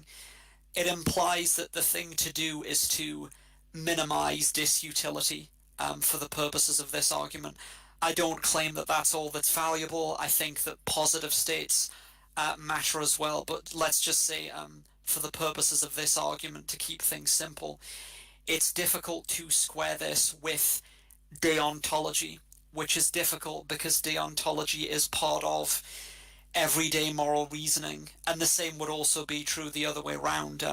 If deontology were true, literally true, it would also be difficult to square that with utilitarian reasoning. And this is the thing that the trolley problem sort of pits these two seemingly essential components of morality deontological reasoning and utilitarian reasoning against each other, where it doesn't seem like it's right to kill one person to save five, because that leads to things like organ donor reductios. But on the other hand, if you increase the consequences, the utility calculation, if you make it extreme enough, so if you're killing one person to save, I don't know, 1,000 people or 1,000,000 people, then at some point, and this has been demonstrated in experimental philosophy when you actually ask people these questions, at some point people do bite the bullet and switch over from a deontological to a utilitarian form of reasoning. But from the point of view of the universe, if there is an objective morality, then only one of them can be true, and they're incompatible with each other. And this is obviously this worries people, because, for instance, you could have cases like the example of like raping an unconscious person, which everybody obviously has an extremely aversive reaction to, morally, and I do as well, of course. But there doesn't seem to be a way to object to it from a strictly utilitarian point of view. And what I would say to this, I mean, it still happened, right? So there's still going to be the consequences of it happening to the person, like pregnancy or STD or. Right. Okay. Yeah, So but the so idea- for this, the wait. idea is, I want to explain idea- it. This is my favorite thing. I want to explain it because it's easy. I can explain it just as well. This is Hansonian rape. Because basically the thought experiment was it's gentle, silent rape. So you rule out like you use a condom, there's birth control, there's no pregnancy, no STD, they have no idea of it, there's no physical trauma. You wake up and you don't. You you can't have tell absolutely that you no were idea. You wake up and not only do you naturally not remember it, but then the Men in Black people show up and then they also like scan you and then make you also double forget, right? And it's literally like until somebody tells you and you decide to believe them, you'll never know, right? This is Hansonian rape, right? It's And the obviously whole very- point is to just set up a ridiculous kind of a standard where it's like, okay, deontology is like rape is always wrong. Utilitarianism is like rape has to be wrong because it hurts you. So if we construct like a contrived version of rape where there's absolutely no conceivable harm, then what happens? Yeah. You could There are things- deontologically There's also the defeat dangerous, the raping the sleeping person thing.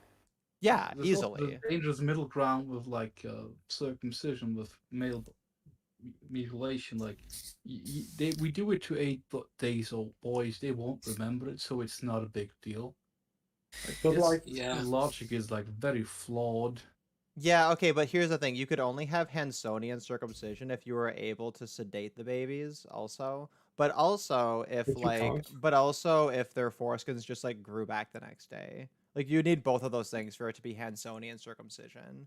So Oh, yeah, that's in why that that's why context, rape is yeah. just like a joke compared to circumcision. Like I say it. but every like, day. I would just like to say one thing when it comes to these people, when it comes to the whole rape thing, right?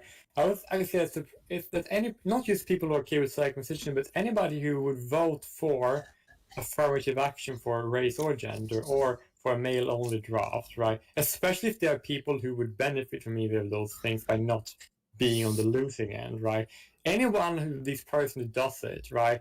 They cannot only they cannot only complain if they are the victims of a Hansonian rape, they should be completely fine with people raping them whenever they feel like it. Because if anybody can justify those things, right, and say that I don't want to be raped, then they are extremely hypocritical. It makes no sense. People who think those things are acceptable, there should be a free-for-all game for them. Like, everybody should be able to go and fuck them whenever you want. Right. Well, wait a minute. So I guess is your argument kind of like when people say you point out the sexism of like the draft in the United States, and then people say, well, they haven't used it in however many years, and you're younger than that, so you didn't get drafted. But it's like that's Hansonian. That's the Hansonian draft. You know what I mean? Like in a way. Yes. Right. That yeah. wouldn't think about I it, see that's what you true. mean. Yeah. But Okay. also, the idea it hasn't been occurring in a year, that's actually not true, because many countries, not only the United States, but they don't have a war, but they have a draft, and they force these men to do a lot of things that are very uncomfortable, that they don't want to do for a time period that they don't want to do, without like any form of like compensation at all. It's just like a gender-based persecution. It's basically just like temporary slavery. And I think Switzerland, South Korea, and America does it. I don't know if there are any other countries, but that's like the things I have in mind, right? And if you do that, then it's not like the draft happened before people. No. Then the draft is happening everybody, and here's why it's worse. It's actually worse than people who were drafted to war in the Vietnam and World Wars, right? And the reason why it's worse is because they're drafting people, forcing them to do a lot of hard things against their will, without it not even being a war to justify it in the first place. And that's worse. It's far worse. I'm sorry, but that's absolutely horrendous. And if people would vote for that, for whatever like women voting for that, and then they were like, and then these women, right, who would vote for that, think that they as an individual should, that they would not like people, that they think that other people don't have access to go ahead and rape them whenever they feel like it. It's absolutely completely hypocritical. Well, yeah, but then they can just vote that you're ridiculous.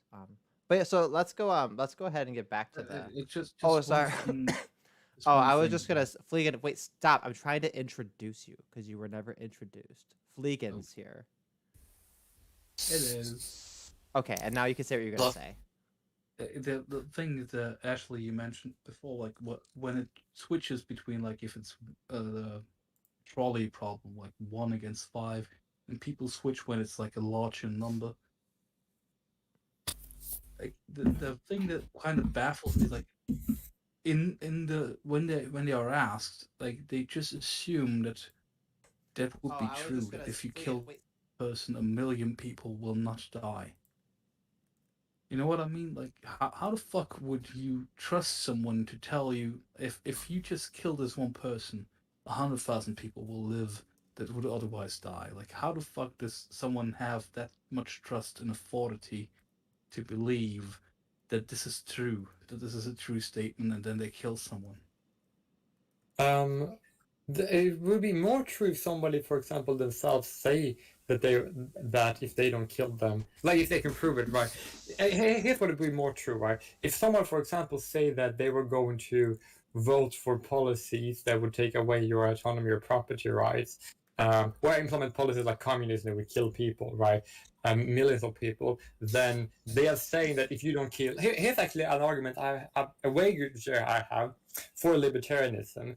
And I don't know if anybody has made this. I call him Wilhelm's wager. It doesn't really exist, right? And that is that if you, for example, identify yourself as something who is like to the left of libertarian, that you want to violate property rights, then you are literally painting yourself as a threat to other people. You're literally telling other people that they should kill you. And I don't know if anybody else have made that wager for libertarianism. Like, if you, for example, I'm not saying that the people have to be libertarians. I don't actually say that, but I'm saying that if people say that they want another economic system and valid property rights to get there, then they're literally telling other people that would disagree with that these other people should kill me for doing it. And that's my point. So when it comes to this example specifically, if somebody called himself, "Oh, I'm gonna vote for communism," and then say, "So if you kill me, you would save millions." That's a I mean, lot of logical leaps, isn't it? Well, that's the utilitarian argument, though, right? Is utilitarianism validated though? No. You can disprove utilitarianism as a moral basis for decisions because pleasure doesn't bring happiness. That's true. And I Actually, absolutely agree. I'm glad you brought that up because this did occur to me that that might be the biggest issue with the link in the argument, right? This idea that pain is like this necessary, essential evil. Like I get that it's hard to find a better candidate. I feel like, right? But then it's also just like it might be that there's a larger thing that's inclusive of pain, but that like looking at pain just because it's the most obvious example, like there might be certain aspects and qualities to pain that are actually quite unique to it, but then evil itself is actually something out there that's even more fundamental. Not to mention all of the things that people say, you can only learn this through like experiencing it yourself through the pain of going through it. Like I've personally met people who have never been bullied and wholeheartedly understood how terrible it is and condemn it. Like, and I've met people to know these people is that they never bullied anybody. Like, oh, so you can understand that this is bad and actually learn the life lessons of it being bad without being subjected to it. So pain isn't the ultimate teacher. But at the It's same time, suffering. yeah, at the same time, there's the pain pleasure axis does have like a unique like utility and placement to it that's undeniable and seems like kind of like trans species like useful like in so many contexts, right? That like there's not nothing to it. So I'm a little bit torn personally. Well, look, if you're interested to see the context, you should look up. I think it's Tibetan Dream Yoga. There's probably more than one school that talks about it, but they have different states of consciousness, and of the non-enlightened states, pleasurable distraction is the highest one. So it's possibly, you could argue, it's the best of all the unenlightened states, but then the enlightened states are like way better than the unenlightened one. But anyway, does anyone have anything else to add? I have one thing. We wanted to get through this graph. Yeah, no, I have a quick question though. So if you have higher stages of enlightenment, you have unenlightened pleasures and then enlightened pleasures a tier above it. What about the opposite? Does that go the other way? Well, in the lower stages, there's like, I don't have them memorized. I just know the highest one is, they call it pleasurable distraction. There's a bunch of other ones though. Right, but I mean going down. I mean you have pain and then you have like other forms of like trauma and suffering that are deeper. Because you mentioned suffering earlier as distinct from pain. What do you mean by that? It means that pain is inevitable and suffering is optional. Well, And okay, what does pain is? Does that mean everybody has like a certain share of pain they're going to experience? Because like, certainly some people are Yeah. going to experience more pain than others. yeah, like pain is really unavoidable. Well, yeah, But like nobody's suffering gonna is have the thing zero you learn pain. from. But like for example, like I could choose a lifestyle where I'm going to endure more pain, or I could choose one where I'm going to endure less. And like, You like get through one- any number of ways. That's just like obviously like just scientifically predictable, right? Like we're not all experiencing the same amount of pain. So in that sense, like pain is inevitable, but it's like, well, yeah, like you're gonna end up feel like a little bit of pain, but like of course you can avoid like if I wanted to like seek out the highest pain possible, there's like so many ways I could do it, right? And like by not doing that, like obviously that pain was not inevitable, right? Am I being a little bit too literal? I just wanted to clarify what you meant by that. The way I understand it is like suffering is optional. Like you can have a mindset where pain doesn't result in suffering. But go on, Snake. And suffering is Yeah, the thing yeah, that you and that's a learn fair from. point too. You don't really learn from pain. Like it's kind of like the gym analogy. You know, you lift weights and it's painful the next day. Your muscles are learning. Your mind isn't really learning though, right? Whereas suffering can teach you about yourself and the things that you're kind of like fixated on or ruminate on. Sort of is a window in, or I don't know, a looking glass into your deeper self or whatever, and then you can kind of get past it and not suffer anymore.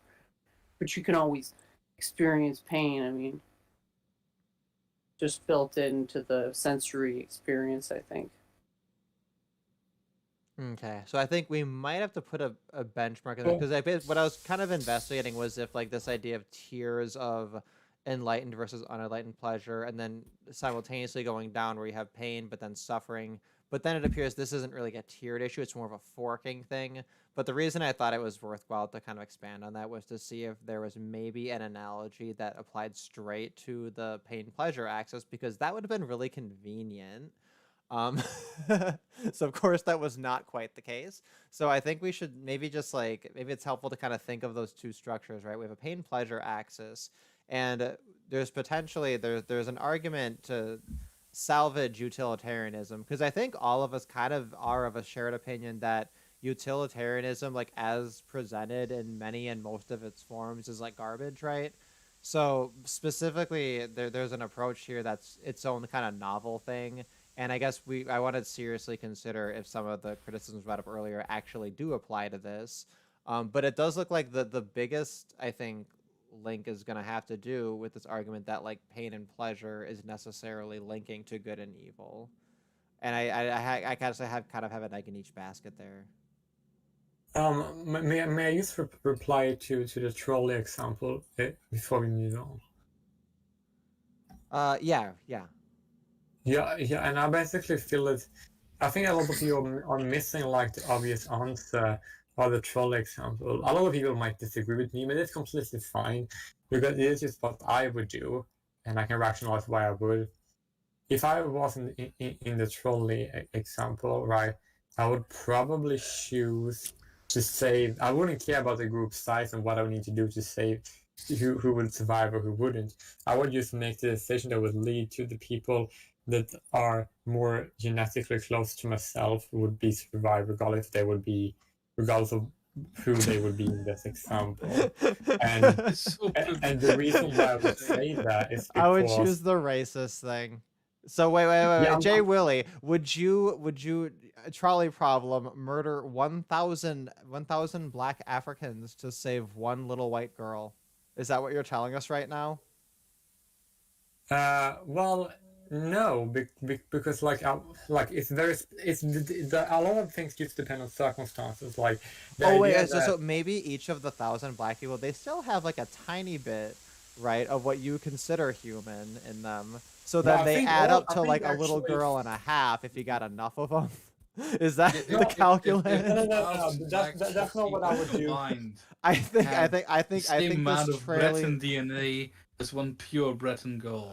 Yeah, I think that's okay. So okay, we solved that. Any, I think this trolley got off the rails. But I need to reply to that. You Oh can't my just leave that God. hanging. That Oh my wouldn't be God. fair. Okay, fine. Okay, you have 20 seconds because I want to get back to this thing because there's so much to Y- discuss here. No, like all of things would definitely depend on the circumstance. And if people would say you can say this person if you go wild and they kill all these people, like no, that wouldn't really make much sense because I could just create more people like that the person I would save without killing people. Like the idea of that I would just go and kill millions of people would take a lot of time, and I could create more people in that time frame with that effort and with that money that I would spend killing people. Stop. And Oh my God. that would be Okay. like the person I would save, but even more genetically closer to myself. So I would not go out and kill millions of black Africans to save one Breton girl. I would not do that. Yeah, And just that like a is why. lower number. But like, but it's trolley because that's just in a Okay, moment. That's yeah, just like but you're there's like a right there. calculus. It's not in the future. It's just one moment. It doesn't take time. It doesn't take effort. Then I would do whatever, depending on who or where and who was the largest amount. It wouldn't matter. All right. Does anybody need any clarification on that? I feel bad that this is the stream where our regulars are missing out because We it's we like best totally not. random. Okay, so but yeah, what we're starting with here. Want to say objective morals exist. There's a utilitarian argument here. It has to do with the link between a pain pleasure spectrum, and experience, and then with cognition, with our thoughts being real, right? And the distinction of like if you say you're experiencing something, versus saying that you're having a convoluted multiple step experience of the thing, same language basically. Anybody who denies the experience, they're objectively wrong because you are experiencing it. That's a matter of fact, right? I don't think I think that's a pretty fine standard for existence. I don't know, like that seems to exist about as much as anything else. So I'd be interested in hearing if there's a criticism of like that standard for existence that doesn't apply to anything else we experience, right? So any definition for existence we have that seems to be useful, I think that part of it for me is like 0% controvertible. But anyway, Ashley was kind of like I don't know how you were maybe like a third of the way into the tour. You did get down to the point, which was very interesting about the thalamic bridge of sensation. And I don't think anybody had brought up any thoughts particular to that, but where is that? I want to find the part of here that's relevant just in case we're jumping around anything related to here. towards the Yeah. bottom left. It's Did you worth get saying into that reversible bridges? Alright, I'm gonna yes. have less titties on the stream. I'm gonna put this back up. Like the only criticism I would bring up is like I wouldn't use food as an example. I would like use anal sex on males. Some people find it quite pleasurable, and others find it like quite displeasurable.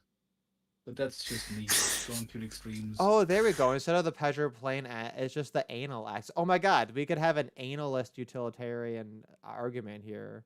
We gotta call TJ Kirk right now. We gotta tell him we got the philosophy for him. Oh, you know who else? Oh, Fucking fuck him. armored skeptic, right? Who's like, after he threw June in her cuck shed, right across the border, and then she got locked out because of COVID, and then they decided not to get married because they didn't want to wait like 3 months for when the Canadian border was closed. He was posted all about how traps are so great and better than women because you got guaranteed anal. Like, my yeah, God. You don't it's get seriously these vagina. people, like, you can't even create a cartoon that's more perfect. You can't like parody that. You can't do satire. That's Just like these like- weeb men created it, and God damn them and God bless them, you know? All the best things in life, God damn it and bless it. Something is quite wrong with those people. Like, she's one of the most economically illiterate humans I ever like seen. Okay, I'm so sorry I brought up Shu. Holy shit. I was trying to Let's get get us. back I to worked Ashley, really hard please. just now to get us back on the rails here, and then I fucked it all up. Oh, but like when you talk about going back on Ashley, the do you want rails, to interrupt Oh, everyone it's and my just fault. go? It's my fault. but like the troll is they're on the rail, right? So if we get back on the rail, I can just And you say want to kill that- all the black ones? I get it, Jay. No, I Willie. don't Okay. want to kill them. I would just I get say, it. Okay. No, I don't. I want to say that if people act like me, we are going to be the winners in this world, and people who don't are going to be to a lesser extent. Okay. As long as I don't violate NAP, because otherwise I would make myself an enemy, which goes back to my previous statement, but now we can use more. I'm trying to see if I can make this slightly transparent so that there's like bouncing titties behind the flowchart. I've been working really hard on this. God, I have It's okay if you fucking fail. life. I have the You Wow. have the right. your coming heart is in from the right a place. straight man, that means a lot. Oh, you know what I'll do? Here, I'll just put it on the top and then I'll make it smaller like it was before. I worked really hard on this montage here. So I want to have it in the corner. Yeah. That looks good. I have like more pictures for you, because I took a picture of my nasty sunburn, and that would be fitting the theme.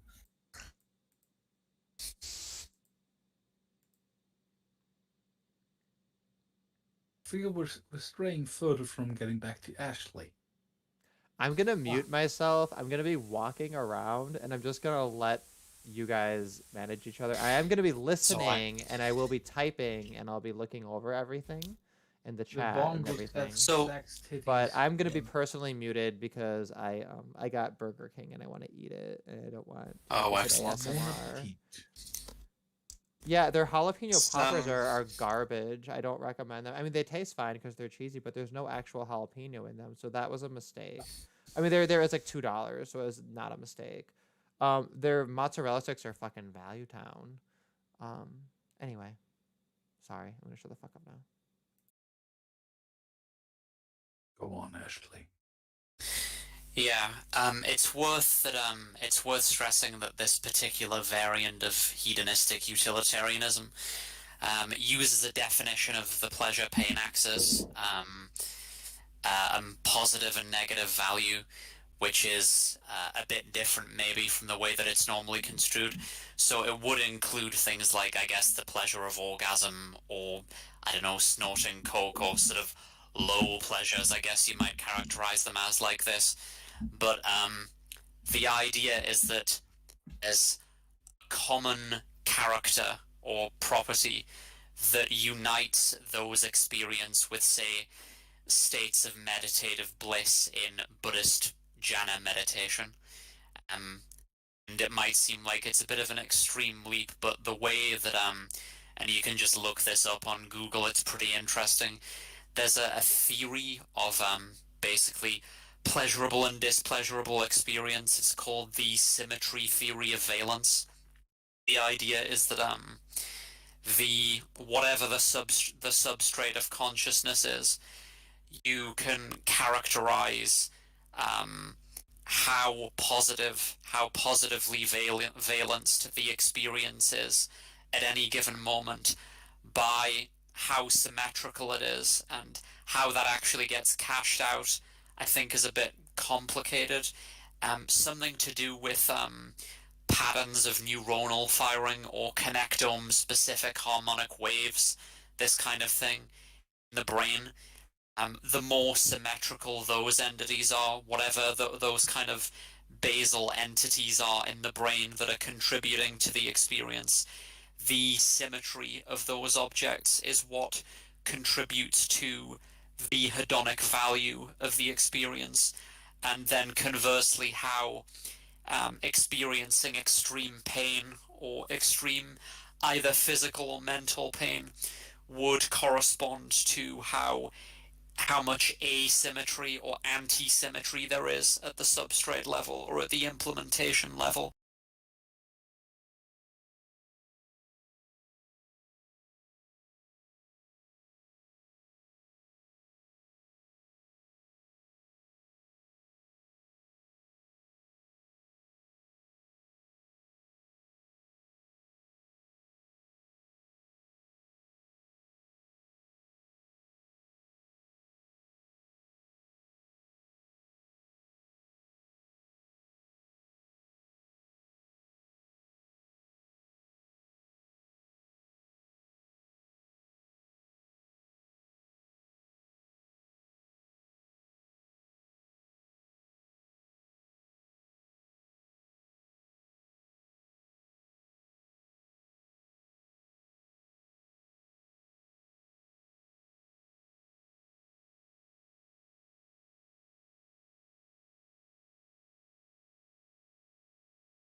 always bad, even if there are no consequences to it, or if you control for all the consequences.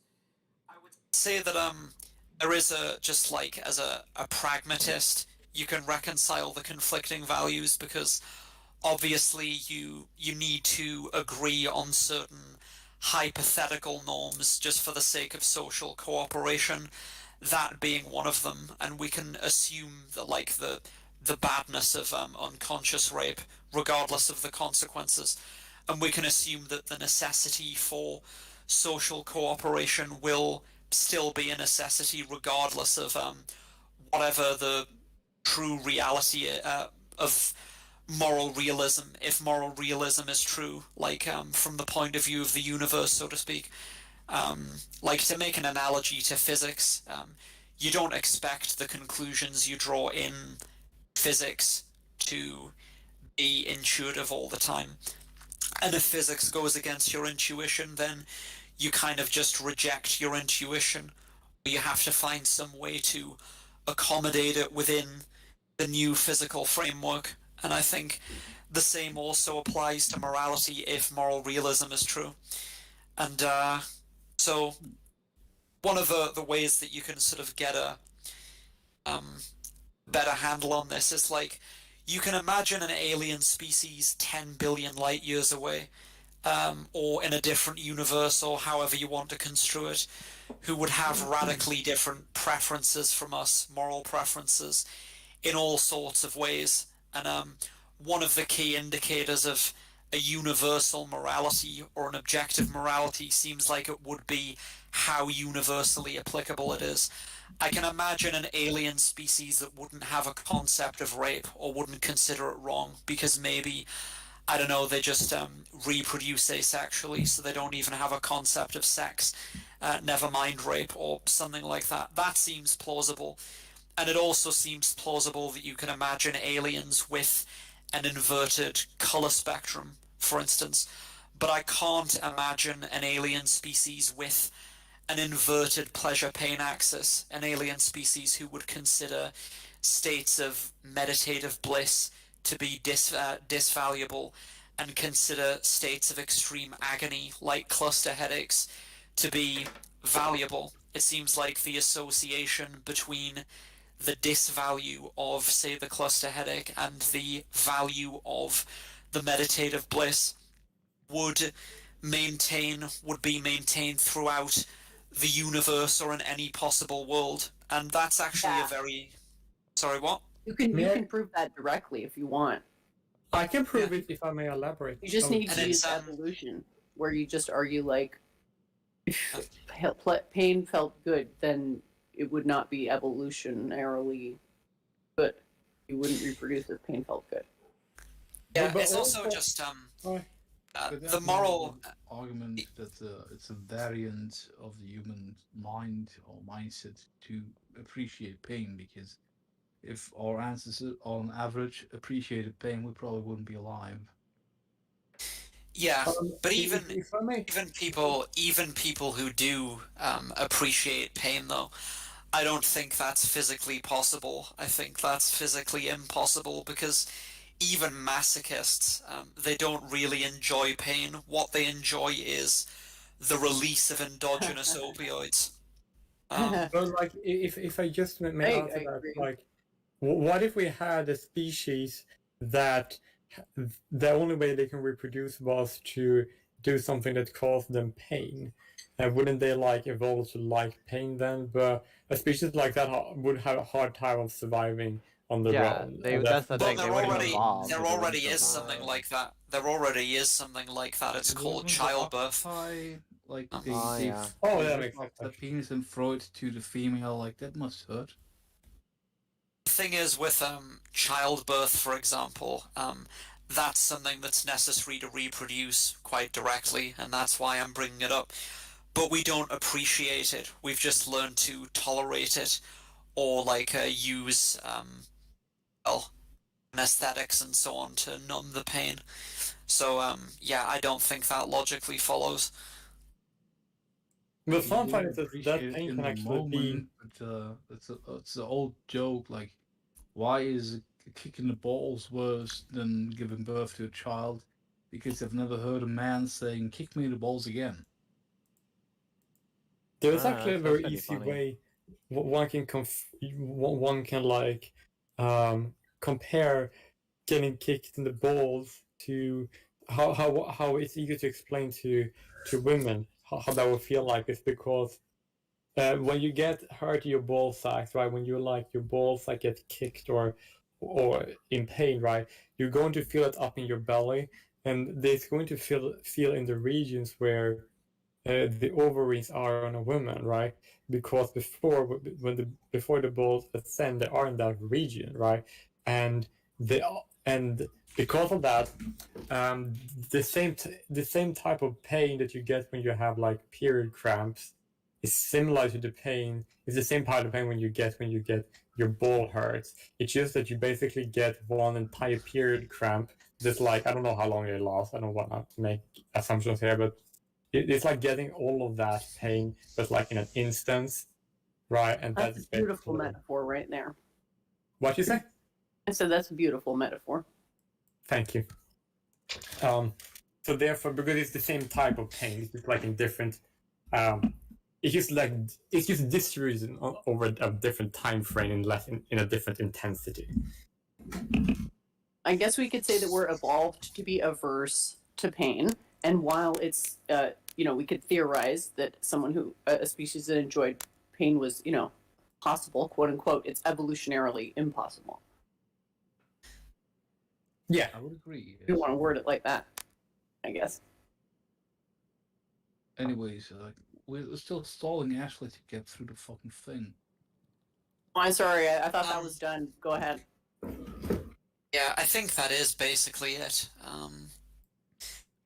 Yeah. You were done? I didn't realize. Sorry. It's all I right. guess for me, the thing that I would like to have clarified is the seventh jhana and how that relates to the enlightenment and then like pain and suffering that was mentioned earlier, or if it, or is it totally different? Because I will admit I know very little about Hinduism. Sorry, Jen.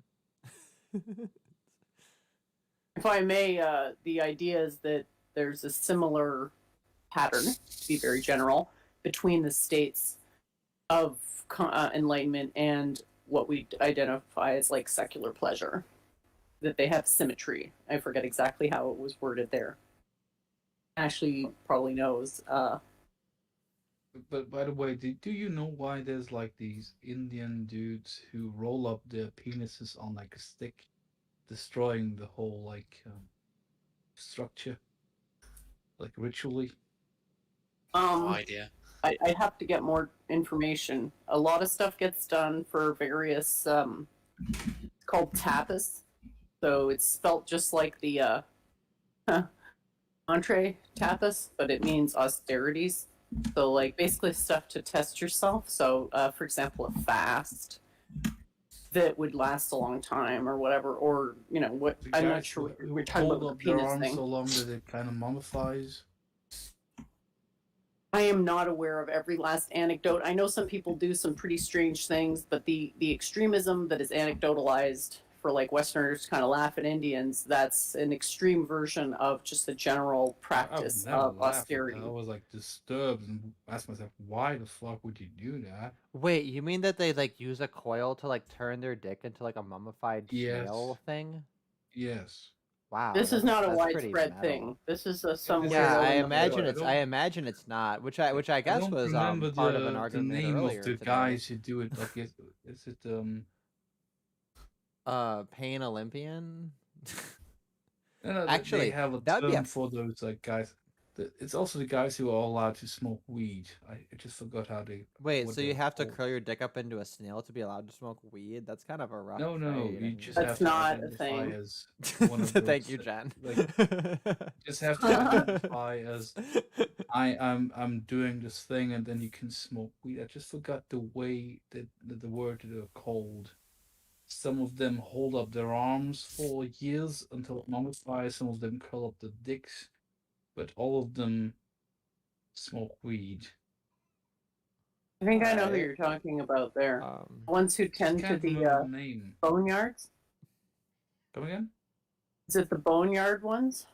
No. It's a very short word. But you said tapas is the name of the practice of like doing, I guess, basically like self harm.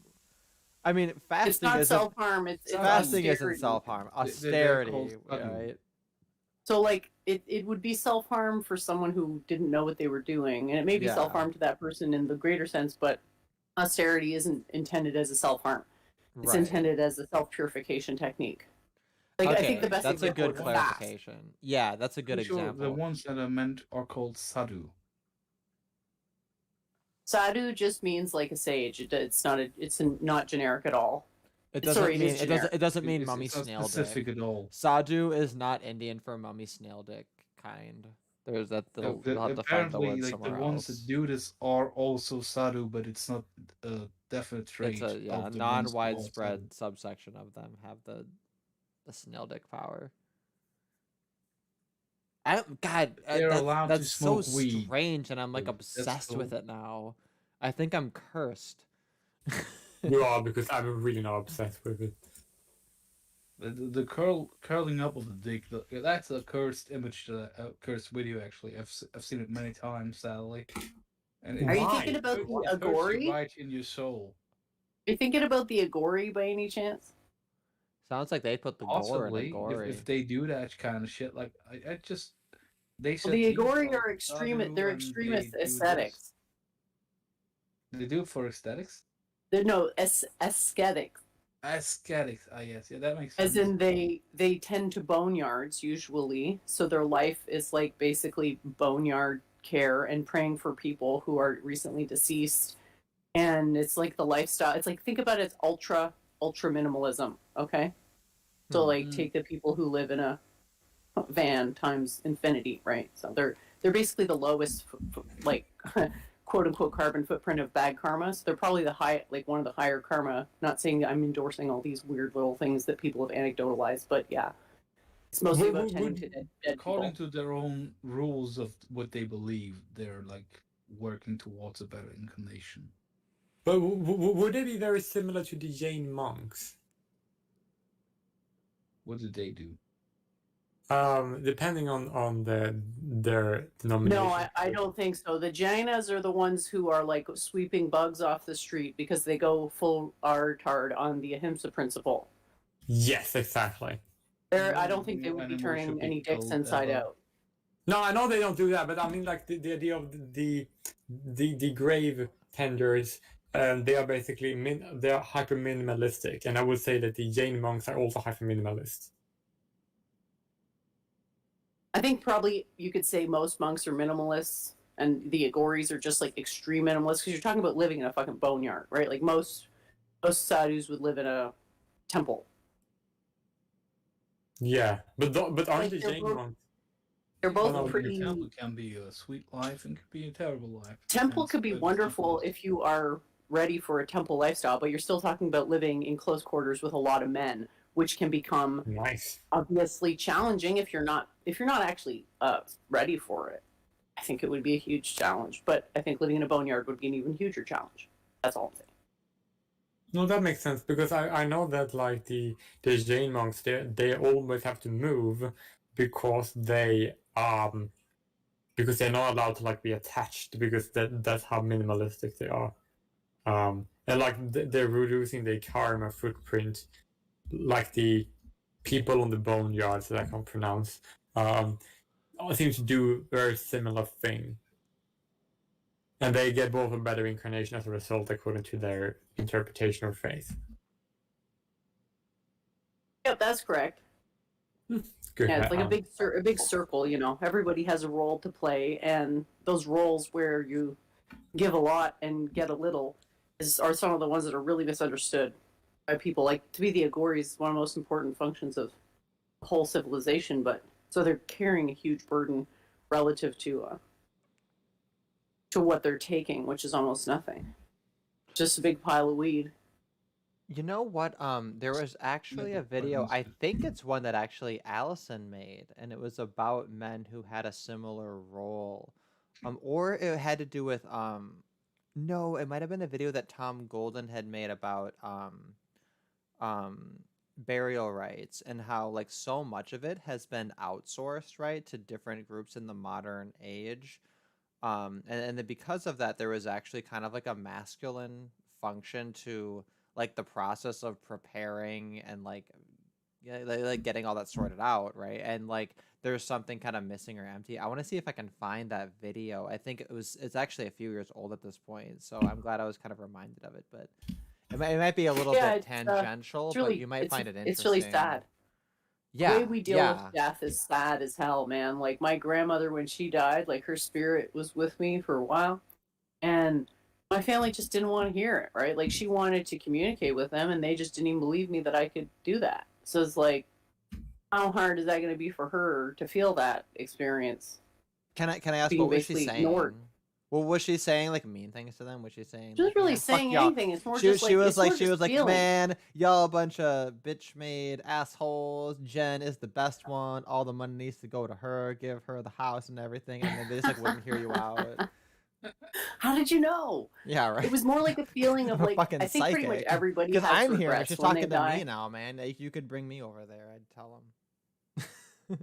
Yeah, like I would, you know, Well, like what's her name people again? No. mostly have regrets, I think, but she also Hmm. loved her family a lot, so it's mostly just love and a bit of regret because you know no life is perfect.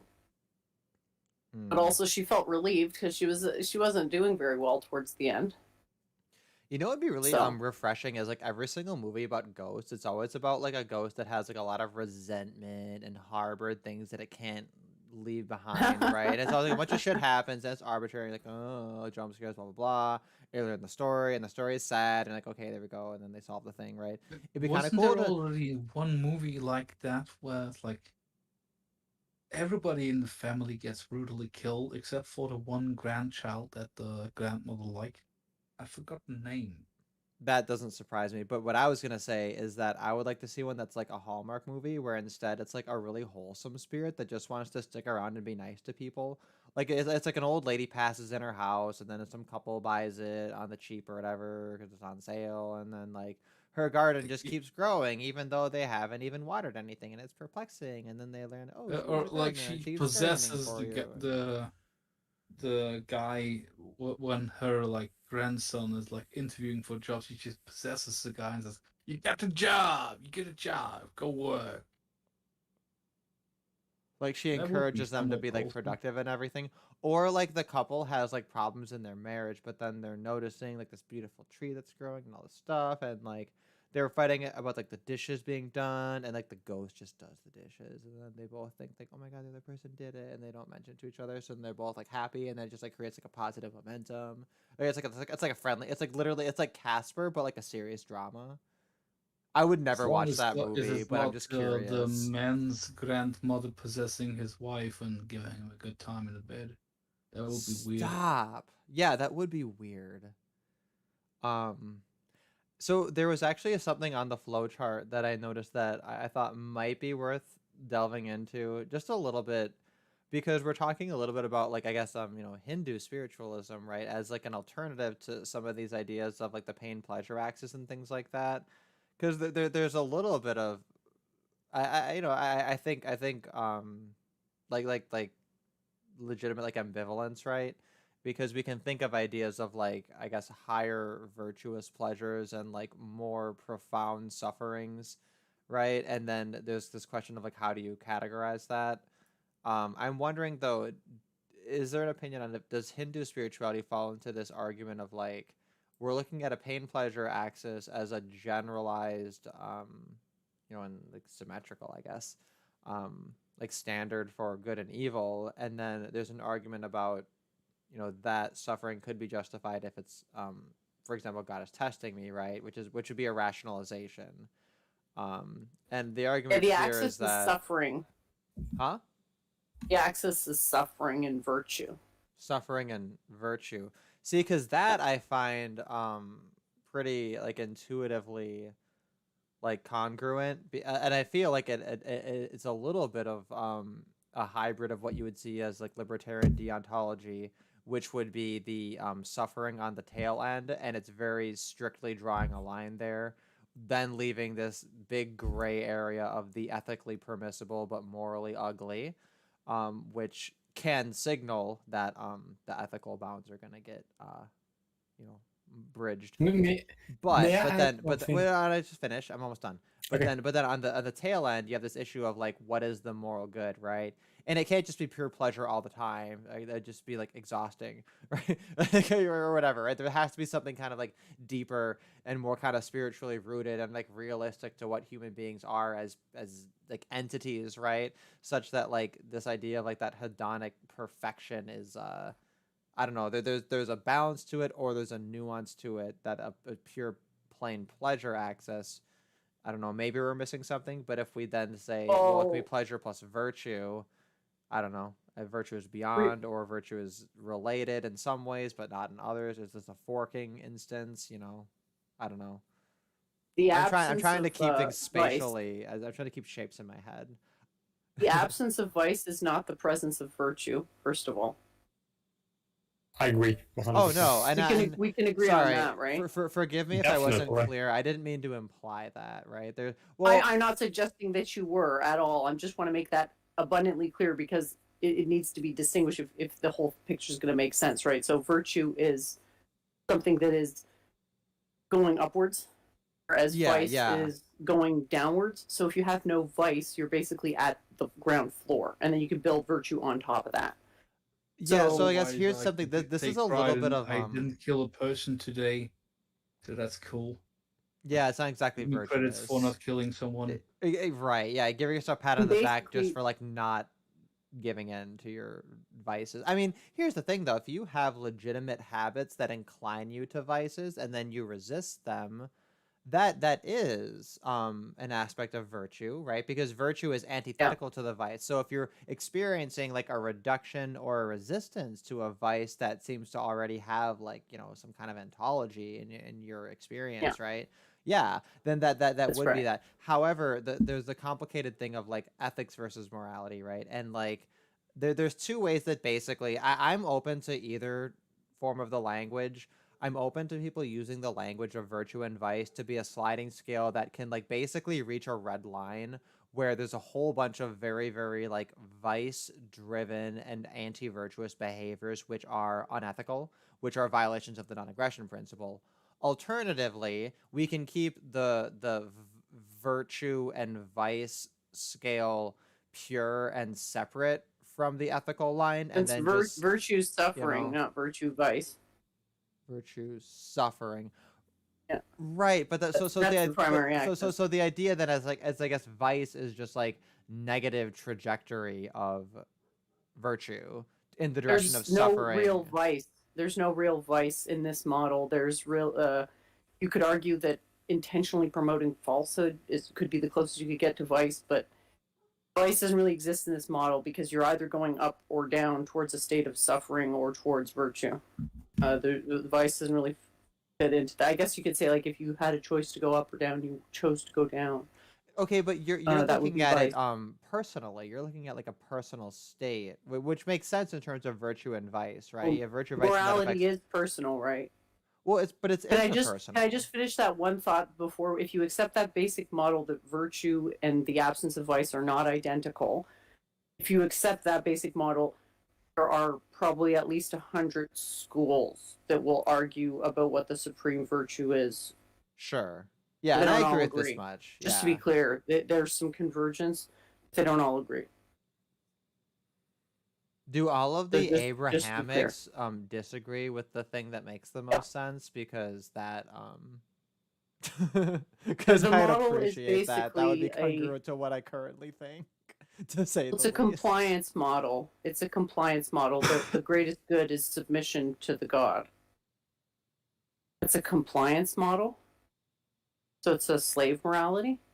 Yeah, the Abrahamics. And then do Yeah. you I don't believe that that's your take on what the highest virtues trajectory is. Well, slave morality is integral to master morality. Like they work together.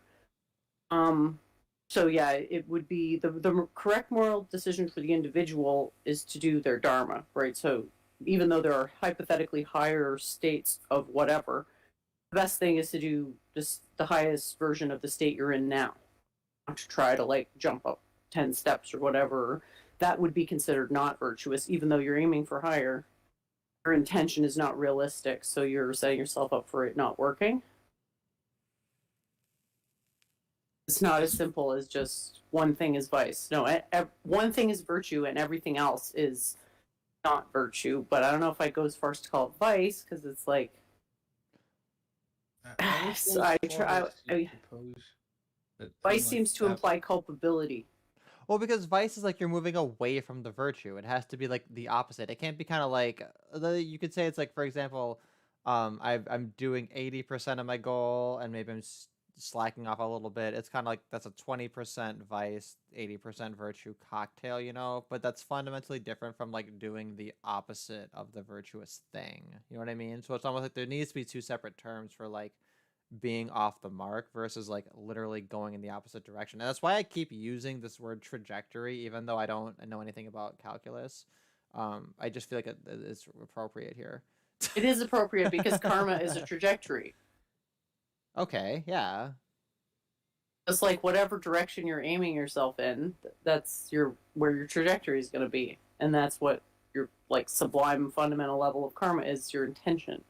Everything Partly else is is my overwhelming focus is on the tail end, right? Is on like what is this line of like where something is evil and then it justifies like retaliation against them or justifies self-defense or something like that, you know, which is this whole question of like what is like for example, let's say you embark on your life to just like live, I guess, the most kind of like immediately shitty lifestyle that's, you know, a selfish lifestyle, but like you don't technically wrong anyone in a way that they have restitution against you, right? But like a very viceful and like maybe even deliberately unvirtuous lifestyle that's nonetheless ethical. It's ethically permissible but morally ugly as much as possible, right? So like I try to imagine that lifestyle because I feel like that's the most interesting image to have to kind of have as a reference point for figuring out like if a moral theory makes sense and an ethical theory at the same time. Yeah, but in the Abrahamic religions like Judaism, Islam, Christianity, the conversation that has been happening the last couple of 100 years was always about like, is doing a virtuous thing virtuous if you do it with the intention or the knowledge of other people observing you doing it? Like that's where they like kind of make the like that to me. I That's think just a sick in that's the a head way of looking at it. that's a New Testament theme. No, that was a New Testament thing, right? Is where they say, you know, the people who, you know, it's actually one thing I like in the Bible because I mean, you know, like 3,000 fucking pages, broken clock at least like a dozen and a half times, and one of my favorite moments there. Sorry, I'm a massive like dick atheist. I never outgrew that phase, and it's probably a problem. I should probably get over it. But anyway, no, I like that moral in the Bible though, where they say if a person like donates to charity and then like tells everyone about it, they're taking the material reward, right? So then somebody who like donates quietly or secretly, they're holding out for the heavenly reward. I thought there was something kind of cool about that. You know what I mean? That like it basically puts people on the hook for doing things that appear to be philanthropic when there's actually an obvious material gain, which obviously the overwhelming majority of so-called philanthropic activity is like nepotistic lobbyist style like bullshit. 99%, and that's just, you why know, this like discussion that. only Foreign happened aid, when etc. the You know, Protestants came to be, because before that, in like Catholic whatever sense, it was like, oh, it's in the Bible. You should not make this public. And Protestants like, but I'm in the favor of God. And then there was a discussion about that. But the Muslims and the Jews still, to this day, have this discussion, and I think the answer is quite clear. If you do it publicly to show that you're a virtuous person, then that's a selfish act. Doesn't that mean that virtue signaling is unchristian? yes. Yes. Okay, I like that about Christianity. Actually, it's actually kind of that actually makes a lot law of of sense. religion, but it gets like you said, a broken clock is right twice a day, depending on what kind of clock it is. And it's a long ass book, so like they better get a lot of things right. There needs to be at least like 200 things right before you start to say, all right, law of averages says maybe this is a good book. I found, I don't know, a couple that are okay. I don't like, judge you it can, like like- that at all. If I find one mistake, I discard the entire thing. Well, maybe Well, that Jen. makes sense because a Jen, lot of you are these letting the logic. perfect be the enemy of the good book. But like No, that well, actually, I don't think that's I- a really fair argument. no, but I mean, think you it's make not all a s- genuine argument, but I thought, I don't, but the sentiment is generally true. You know what I mean? Like that's a you know, it's a little bit of a truism, but I don't think it applies in this case. I mean, the burden you have to establish that it meets a moral standard. yeah, but like, okay, so In the first place. my thing is the opposite. I'm a cherry picker, right? I have to go through and I'm just like, okay, well, like I can think this is garbage, but like people dumpster dive all the time, and like not even half the bread is moldy. So like there you go, right? Like if we can find manna in the dumpster and just like kind of pick through it, and then like yeah, cherry pick it, and like that's my religion if I have one. If you define it as one, is cultural cultural appropriation. appropriation. Exactly, cultural appropriation. You know, you take all the things that you want from everything, and you don't need to respect or have any reverence towards like the whole set or for a full tradition unless you can like see a logical argument for that. And Because otherwise, it feels just cherry good to pick. submit to the power and glory of the knowledge, and you can't do that without properly venerating it. I didn't Is that understand true? that I don't way at know. all. Yeah, it's absolutely true. There's no greater bliss than submission to God, real submission to God, not delusional self deception, masquerading as God. Definitely. I mean, Does that you could people argue that all suffering comes from people resisting the God will. Does it mean that people could unknowingly accept a God's word when they are like prospering or when they're not suffering, regardless about their like intention or People action? tend not to ask too many questions about things when they're going well, and that's why it's so hard to know what happened in Christianity, right? When you start talking about the Protestant stuff, it's like I'd love to be able to actually go into those questions, but it's so hard because I don't really know what they actually meant by the Trinity when they started out, because the pagan antecedent's been completely obliterated.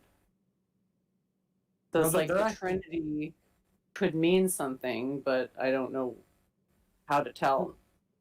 That actually makes a lot of sense because, like, if you see, like, a lot of things in Christianity, they basically say that, oh, you shouldn't judge, and then if we basically think, oh, that if some people can say, well, that's a good idea of that book, we shouldn't judge, right? But if you realize that the only reason why they say that you should not judge is because they think that you should be judged by God after you die, that it's like they're not like opposed to people being judged, as some people would think if they only read that specific passage or verse. No, they don't want you to judge because they don't want you to say this is bullshit, because then it doesn't have any power over you. Well, that also makes sense.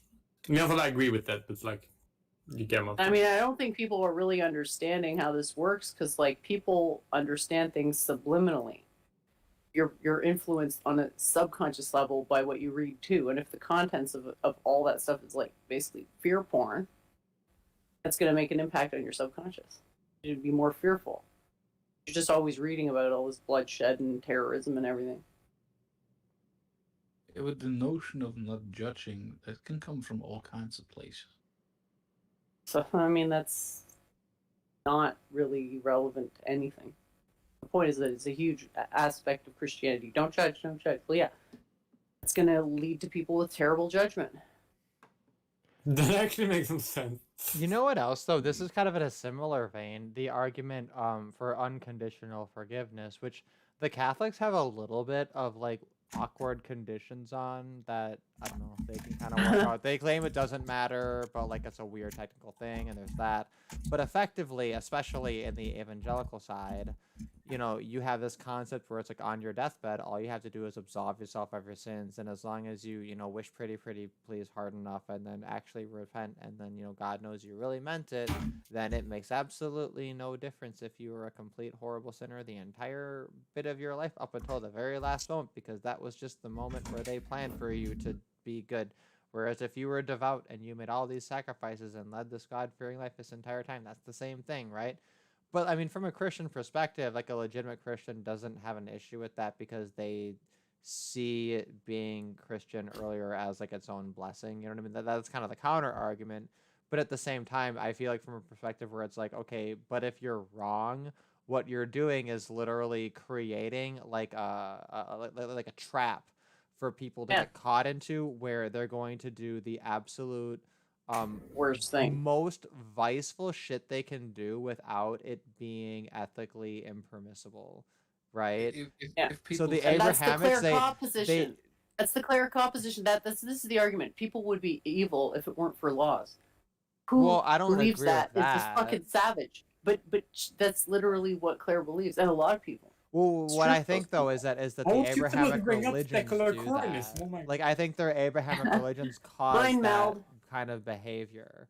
So Sorry. yeah, uh, I don't think that laws really influences people Actually, that behaving reminds me of like a more unless it's question good that I had. incentives, unless it's incentives for bad behavior, right? Like positive incentives, like you get this money for doing this thing or whatever, right? Then of course that encourages bad behavior. But as That far as like actually people just reminds being me full of of vice, having a religion that says on your deathbed you get to confess everything is pretty goddamn convenient, about as convenient as you could imagine.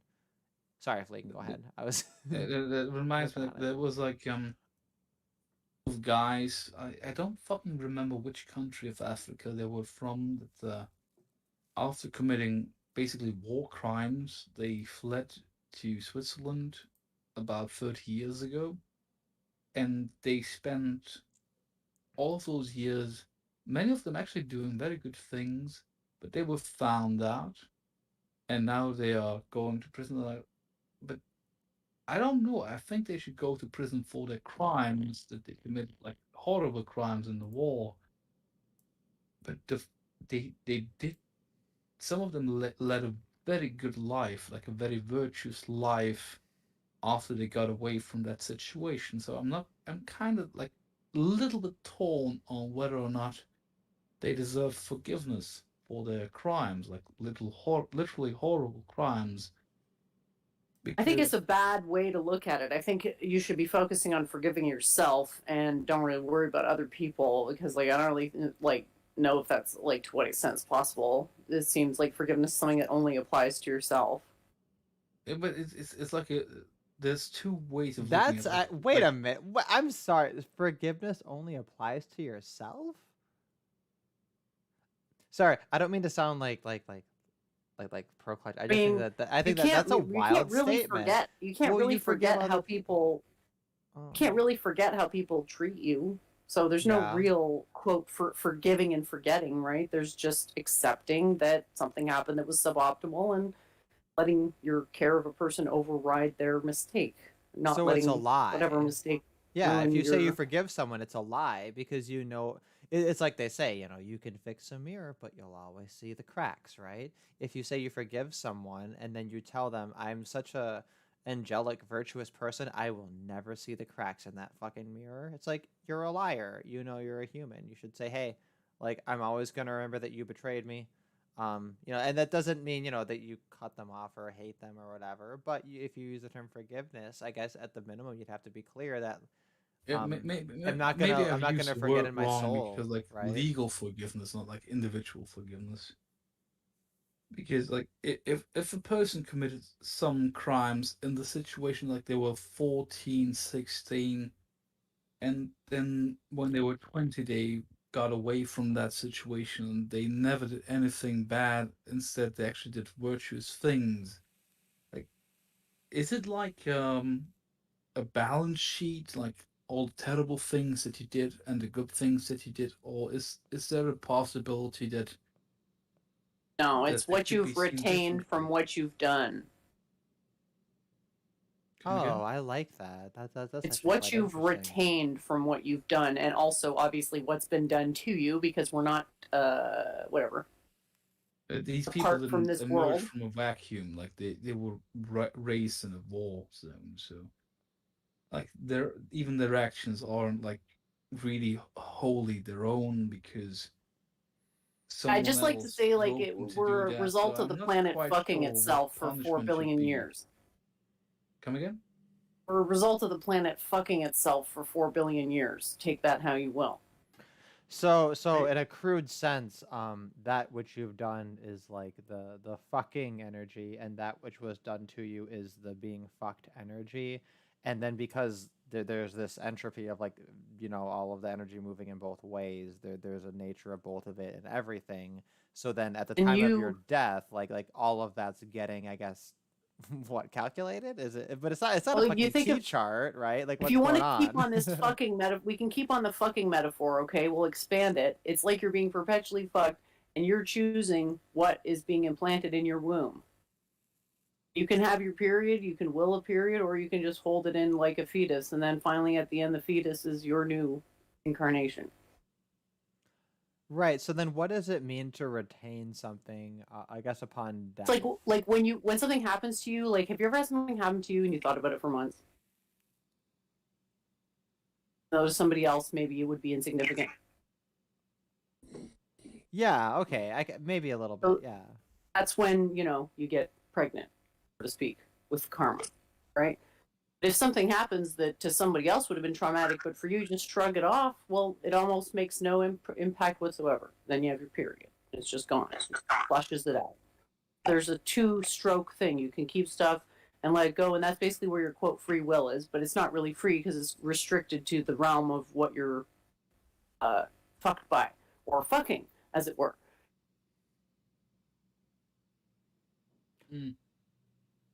So Yeah, I to guess what get I'm back to wondering is, the like, for Mhm. example, let's say somebody like retains vices throughout their entire life, but then the entire time they're kind of regretful about it. So by doing this, they're like learning. Am I echoing? Sorry. I was just saying, like, Someone is. I let, can't let, tell let's who. say, yeah, let's say, for example, right, they have this vice, and they're always kind of conflicted and regretful about it, but they kind of keep indulging.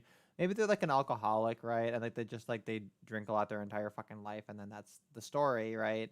But like they have all these regrets and they think about it a lot, they're burdened with it. So then on death, do they have like lessons learned that are positive karma because since they've had that experience, they've learned something? Or is it like their mind and body, they never truly resisted and overcame it, so it's negative? Well, you don't have to even extrapolate it to death. Like just keep it in one life, right? So let's say you have a vice, a compulsion to vice, and then let's say you're an alcoholic, okay, and then you destroy your life, and then you hit rock bottom, and then you start to claw out of rock bottom, and you get inspired, and you end up being better than what you were even when you were a high functioning alcoholic, right? You look back and realize that you needed to hit rock bottom to realize or to calibrate your perspective, right? So being alcoholic for you was actually a good thing relative to your spiritual development because it was the impetus that made you hit rock bottom, got you back on track, right? It's sort of a simplistic example, but it sort of shows where like this temporary suffering being necessary sometimes to the acquisition of higher virtue. Okay, so I think maybe I confused myself because for some reason, I was thinking in a context of like reincarnation, right? And like this idea of like the energy continues to move like at that point. So, but you're saying it's more of an ongoing natural process, right? Like as people are experiencing these things, there's like negative aspects, but then like it can culminate in a rock bottom, causing that thing, and then that's an example of how that kind of manifests in a positive way. So I think I understand a little bit better what you're saying. Well, it's not a contradiction. Most people only learn the hard way. I know some people, they can learn the easy way, but the vast majority will only ever learn through some type of model, which is try the wrong thing, hurt yourself, hit some type of rock bottom, come out of it, and then end up better. Yeah, no, and I think that's not uncommon. I think that's pretty much the kind of the general knowledge. But then if you want to even keep going with that, you get these people who fall into vice um, from that what was the word you were calling it? Aiming point or directionality? That I'm getting it wrong here, but they become fanatics, A trajectory. right? trajectory, precisely. So you follow that trajectory into vice again, right? So karma is not just something you resolve in one step. Like, you know, those people who are just so sanctimonious, like, this program worked for me so well, and like kind of like a, you know, multi-level marketing almost approach. Like that they're so convinced that because it was good for them that everybody else has to get on board. Mm. That can lead to very bad consequences. So I guess what I want to do is I wanted to bring it back to when we were talking about this idea of objective morality and valence utilitarianism. I think my understanding is you do believe in objective morality. This is a real thing. Like the good and the evil, you know, they're real, and we can kind of prove them, and we can talk about them logically. I think that aspect of it you don't have take any issue with it, but then maybe you took some issue with like the particular argument that Ashley had presented. I'm just always worried when people make connections between orgasms and enlightenment. I think in this case, I can understand like that it was a justifiable connection, but I'm Well, just yeah, sort of on hair it's so trigger useful. paranoid. It's so useful because like it's the alien example, right? Like the aliens, like the idea that their orgasms are bad and their pain is good. It's like, okay, well, in that instance, we would just define it the other way, and then we'd have the same thing, you know. And I think like that's why that stands as such a useful thing. But yeah, I think that was kind of the major point of departure is that we're trying to think of like these bigger ideas of on both ends, right? Bigger ideas of virtue that transcend pleasure, and then bigger ideas of like pain and evil and suffering that transcend, well, you know, just like pain itself. Let's do it from right? first principles. Let's just go from 100% first principles, okay? There's a shared root of consciousness. Whoa, whoa, And we whoa! can argue that fairly easily. What? First principles? That cannot be your first like axiom. What? Well, think about it. We're all DNA based, and we all have a photon waveform, and it's just greater degrees of complexity in that waveform that make for greater degrees of what we call consciousness, but really it's just higher consciousness than what the lower animals have, like bacteria and frogs and stuff. I'm not gonna say you're wrong, but I will say these are not first principles. These are conclusions based on really these are complicated axioms. science. These are just axioms. If you axiomatize a shared root of consciousness, you can get morality to be consequence of that axiom, right? So all I'm saying is, okay, here's the logic. Everything has a shared root of consciousness. We want to be in the most desirable state of consciousness and avoid the undesirable states of consciousness. Can we agree on that? The next step is the hard one because it's disentangling what exactly gets us to the better states and what gets us to the worst states. Okay, so the first thing is basically the what, right? It's like we all want this this state of consciousness, and it is the I guess in the framework Ashley presented, it would be the highest valence utilitarian state would be that particular system's language for it. Whereas what you would call that like moving towards God, basically, right? Like the path to divinity, the path to virtue, right? You can say the optimally calibrated consciousness. Optimally calibrated consciousness. Okay. Yeah. Which is that makes sense. basically the same thing as the resonance structure. And that also ties in there. really well into the metaphysical realm of this, because we're talking about like our conscious experiences are in fact like they have ontology. They're real. This is not subjective bullshit. Like you can't fucking tell me my kidney stones don't hurt. You know, like that's according to Plato, they're more real than material reality. Okay, but even Plato, I think, backed off on the whole forms thing. So I don't know if we need him.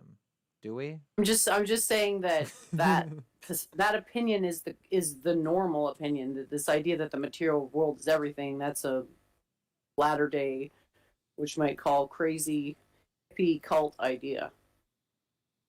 Yeah, right. Like the overwhelming tradition was not. The monad has preeminence over. Well, and it causality. appears I'm not sure that this is a strictly materialistic worldview, but yeah, okay. So we have ideas can be real, and I'm just trying to see if I could like run both of at the same time because that's kind of part of the interest. Well, it's like chairs don't exist in material reality, only chair-like objects, because a chair is an archetype.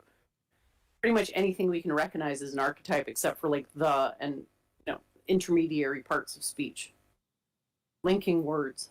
Well, technically, the form of a chair is the absolute most thin lines of a single point with a single surface on it.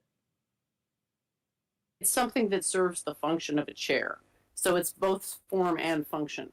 A Well, chair doesn't okay, have to have four but legs. A chair doesn't have to do anything but be a thing that you sit on, and we all agree is a chair. yeah, but you said you, that means a humanoid, right? But like in theory, you could create chairs for rodents, right? And then they have a totally different weight thing. And then it's like, well, we I needed four think legs this for the metaphor humans, but would not work for the better. hamsters, right? So then like this form of a chair, it's like, I don't know, it's, I guess it's form of a chair that a human would use. I think the metaphor would be more wholesome if we went with the route of everything is a dildo if you're brave enough. Yeah, we should do that. Okay, so we'll do dildo theory on our theories, but well, I don't know. Maybe we're a little So lost in the weeds. basically, 'Cause I the don't, but cosmic I don't. Do Shiva we need linga. Plato? That's that. Plato's. Mm. I mean, that's basically what the cosmic Shiva linga is. The cosmic Shiva Everything is a linga is like dildo. the form of the god dildo, the spinning Everything is a robot dildo pussy, if you're but creative enough. Yeah, basically. okay. It's Well, like I that was able to make that fucking metaphor before with causality, right? Because the impulse of that like primordial sort of cock energy is like a really good metaphor for a lot of things. see. Okay, I love this because if we have all of these like celestial genitalia references for the god forms, we also have the god form for the material realm. And do you know what that is? Not sure. The Holding god. calf? Oh, it's good. The god form of the material realm is the spinning robot pussy. Sproku. Yeah, so there is a church of the spinning robot pussy. Turd flinging monkey established it. They're all into these removable vaginas that spin at 3,000 RPMs. Your bio woman wife or girlfriend, her vagina will not spin at 3,000 RPMs no matter what you try. So therefore, just get a doll and you can insert this spinning robot pussy into her to have that as her vagina. So anyway, so that's the material god of pleasure, of hedonic pleasure, is the spinning robot pussy. So I guess the question is there a deeper, more transcendental, more real god that is going to get us maybe a little bit closer to, to the virtue? But then the follow-up question is, just because we've identified some former idea of the good, I don't believe that actually causes a problem for the theory as Ashley presented it. Like, I think that he's presented a rudimentary. I mean, rudimentary it seems kind of like insulting because it's because this is not basic. It is built from like principles up. It's pretty thorough. Maybe Um, call it but consistent rather than rudimentary.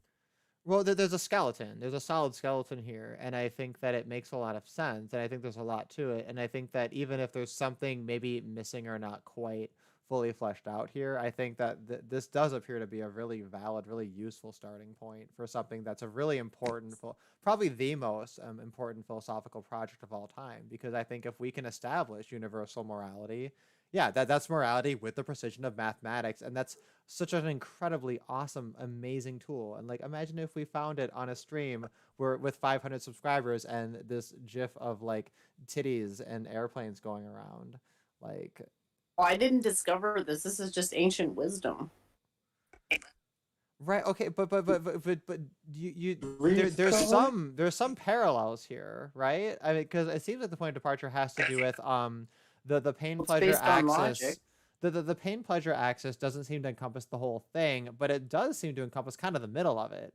That's what I'm seeing. I'm seeing there's maybe a development on the virtuous end that goes beyond, hedonic pleasure, right? But I think that valence and hedonic pleasure, it wants to incorporate that, but it just has like a dirty term of hedonism attached to it, right?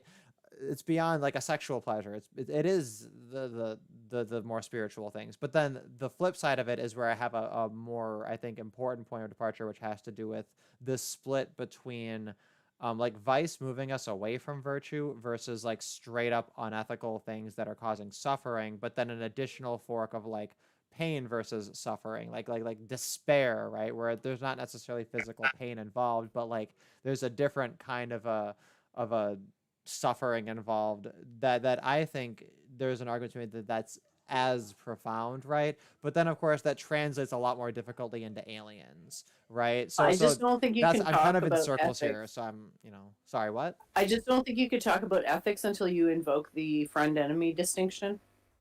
Because ethics is about how you treat people, whether they're your friend or your enemy. Oh no, we cheat that in. No, with libertarians, we have the non-aggression principle. If you violate the NAP, you're an enemy. Otherwise, you're a friend.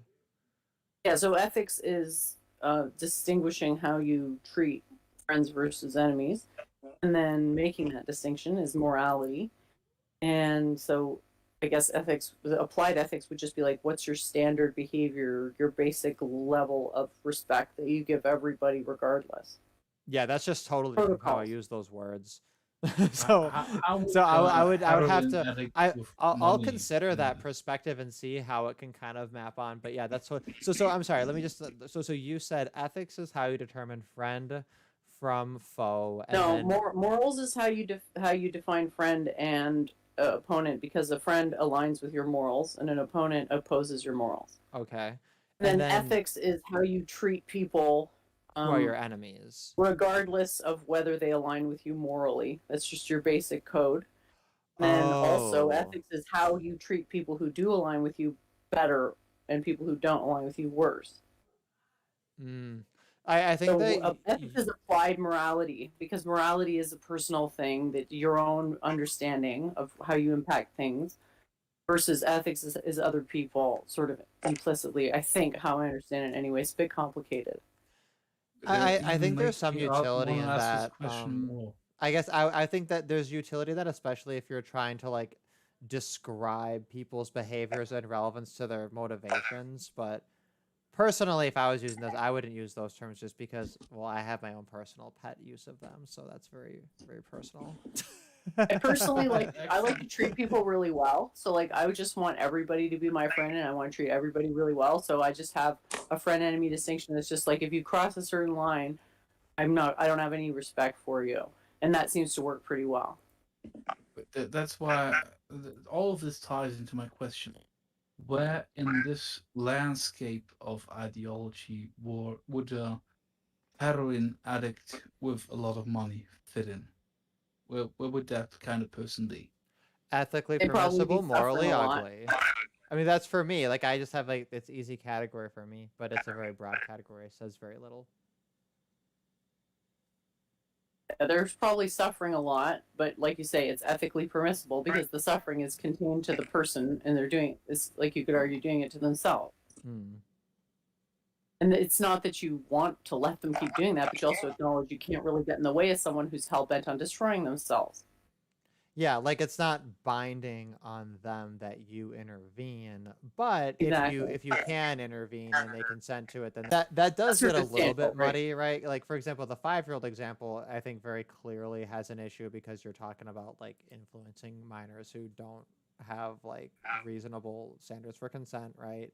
And then of course the other example, the public issue, it's like, well, I don't know, how private is the bench? Like how far away is like the bush he's hanging out in, right? Is it really a public disturbance? You know what I mean? There's a lot more gray, I think, room there, right?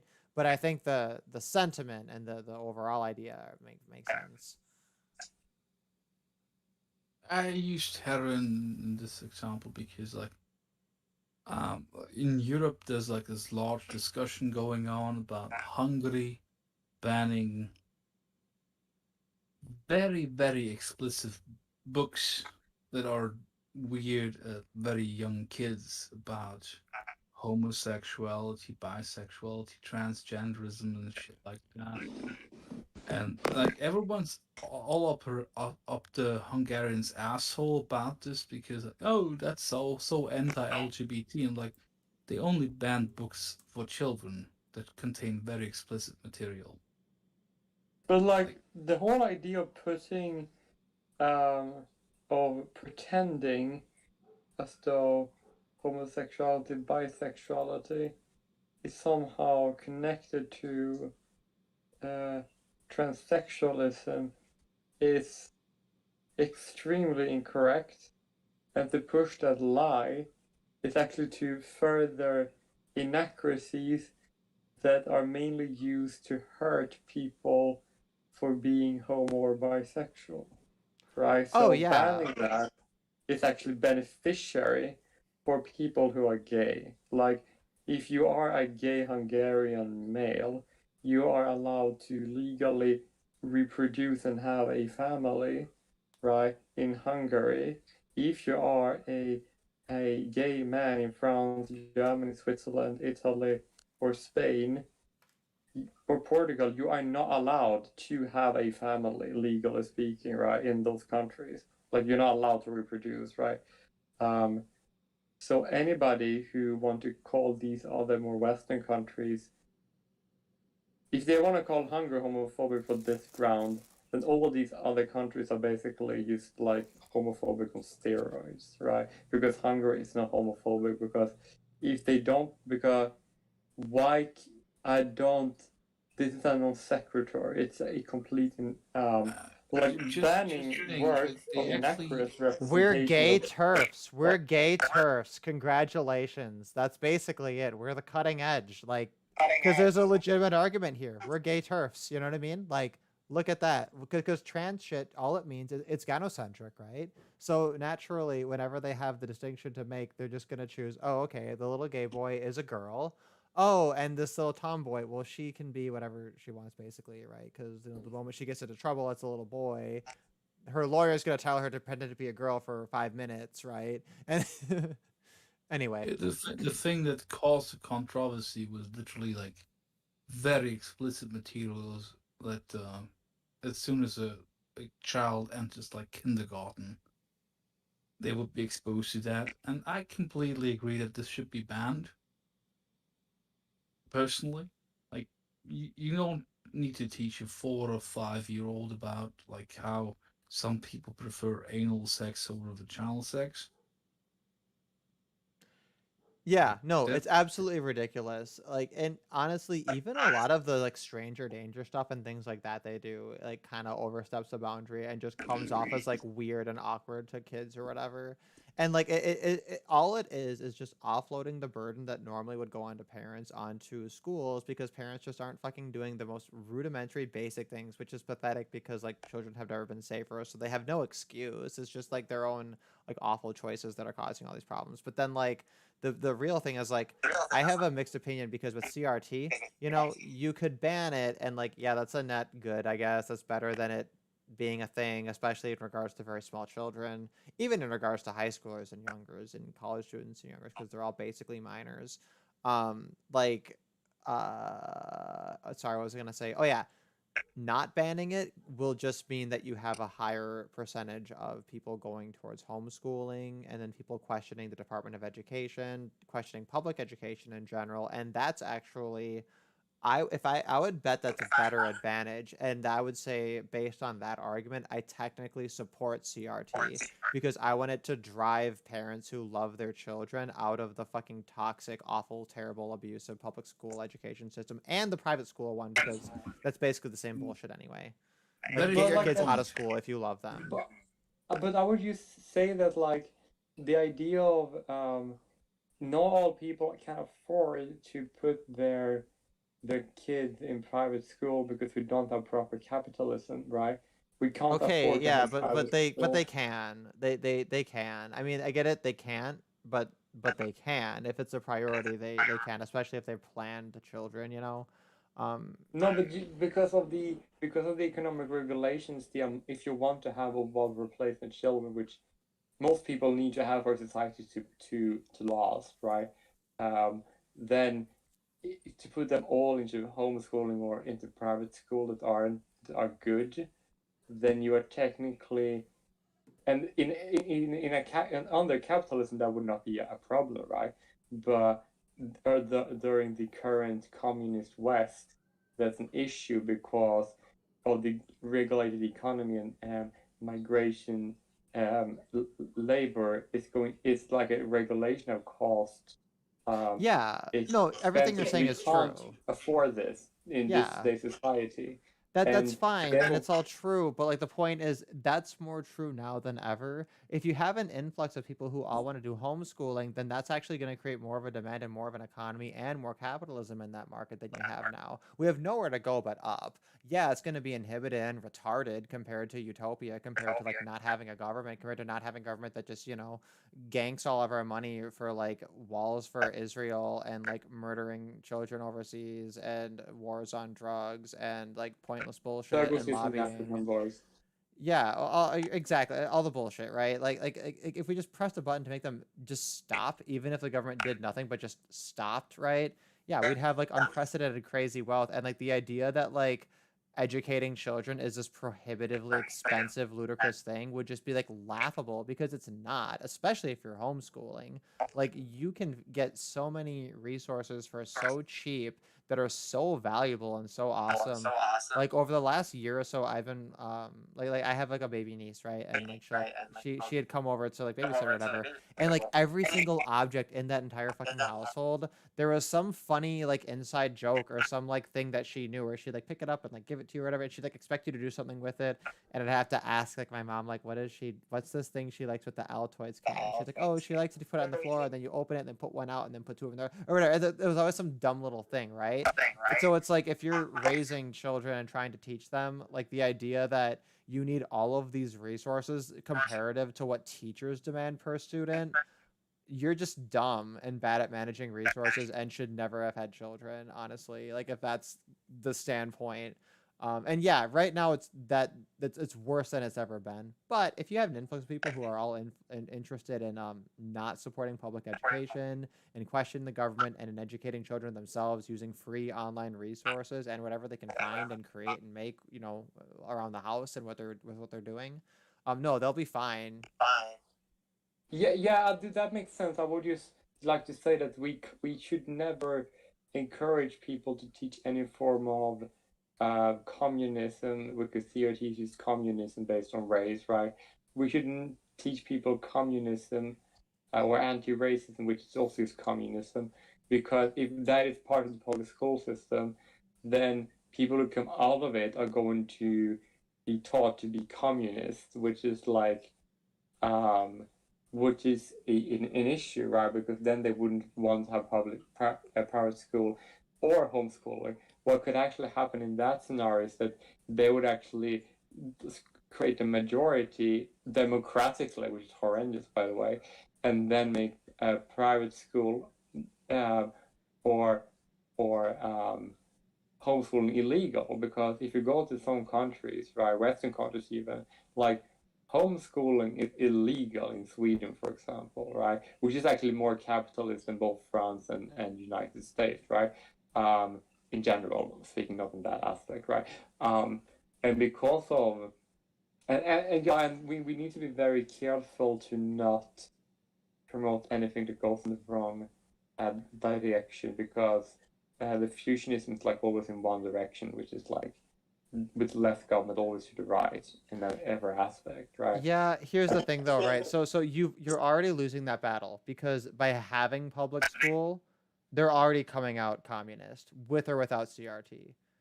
So therefore, add CRT to the communist public education. Therefore, you have a greater number of people going towards, homeschooling. You're going to have more people who are sympathetic to fusionism and to traditionalism and to conservatism, to, small government, etc.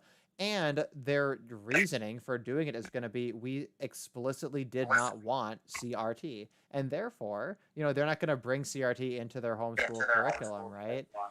And there'll be a particular sticking point there should the government try to cheat it in. They're not going to try. They'll have to find a way to do it in like a more subtle way if they're going to try to do that, right? And if we have this massive influx towards homeschooling that then results in them trying to ban it, well, that's going to be a shit show too, right? So yeah, the more I talk about it, the more I'm thinking, dude, we definitely cannot ban CRT. We need CRT. It needs to be mandatory in all public and private education. At every grade. You know what? We need to abolish all education. It should be only CRT 7 hours a day, pre-K all the way through undergraduate college, nothing but CRT. But like, I would actually say that makes sense in the way that, well, not the last thing, but the thing you said before makes sense in the way that many people I've talked to, they have become anarcho-capitalist or they have become fusionist because of the behavior of the communists in the public school system, right? That they're creating a lot of people that are, well, more in akin to us, politically speaking. So like that actually do make a lot of sense. But I just will have to say that when it comes to private schools, there are private schools who aren't communist, who are actually already good because they don't have regulations on them, right? So if those things exist already, there's no reason to push regulation because that is already what we want. We already got that in many countries. And even Yeah, I countries just where think you're too white-pilled. I think that you're too optimistic for there being a political solution. There's not gonna be one. no, but here's the deal, right? Hungary is actually quite white-pilling, honestly. Like But I the just need thing you that to they say this. yeah, go on, Jubilee. Oh, sorry. You can round it up very quickly if I can reply right afterwards. I mean, I'll eat Okay, shit and move to Hungary when it looks good. I'm, When they get I'm rid of their gonna try to government. make this short. Like the after this like children's book thing, the European Union they really condemned and they said, oh, but the other thing that you did, where all of those state-funded university, they the first thing that they cut like made it illegal for the universities to get funding from out of the country, and then they banned gender studies, and then the universities were like bought up by like private companies, and they're like, oh, this is just like the government taking over. But when you look at what exactly happened, it's like the universities kept being run the same way they were run under the Soviet Union, But and now may I just there was no point legal out? way to get them out, and they were funded by foreign agents. So they cut the funding, they made them bleed basically, and then like you're not getting any government funding if you're doing this gender study stuff. And now private individuals like companies or whatever are in charge, which I don't personally appreciate that much, but they fired all of the people who are Marxists. Yes, that is actually very good, and that ties into the thing I was about to say, and that is that the reason why I like private schools is because when I went to private school, right, which was part of regulation, right, it was a corporatist, not a capitalist entity, right. It was getting taxpayer funding, and it wasn't really that expensive, right. And I had a teacher on my private school, right, who actually convinced me, well, part of the reason to convince me that feminism isn't a good thing and that men are actually getting the shortest stick in society, right? And if I was taught that by a teacher in a private school system, then the private school system will their value. Yeah, but God, that's so unlikely. I know, right? That's But so it happens. unlikely. That That's ridiculous. You're the first person and only person that had that experience. That's ridiculous. Okay, I think I might actually be the only person. That's in why the you're so Western optimistic. world That's I to have think that that. explains it. I mean, and I guess the Hungry example is cool. I guess I appreciate the example of them bleeding dry these entities that are obviously fucking subversive and shitty, right? But at the same time, I'm sitting here like, okay, what do you gain? Like it's not like they're gonna question the whole fundamental idea of like state control over education. It's just gonna happen Yeah, in some other way later, and then we're gonna have to like acclimate and create a whole new social movement to condemn whatever the next fucking thing is, whether it was anti-sexism or anti-racism or the Enlightenment or whatever, right? It's gonna be some new yeah, fucking yeah, thing, yeah. and then we're gonna have to say, oh This is no, not they an were ultimate good. yeah. Just a So temporary yeah, step into the right direction, but But I don't see this going anywhere good in the future. It's just like right now, all the things that have happened in the last couple of years is like less evil.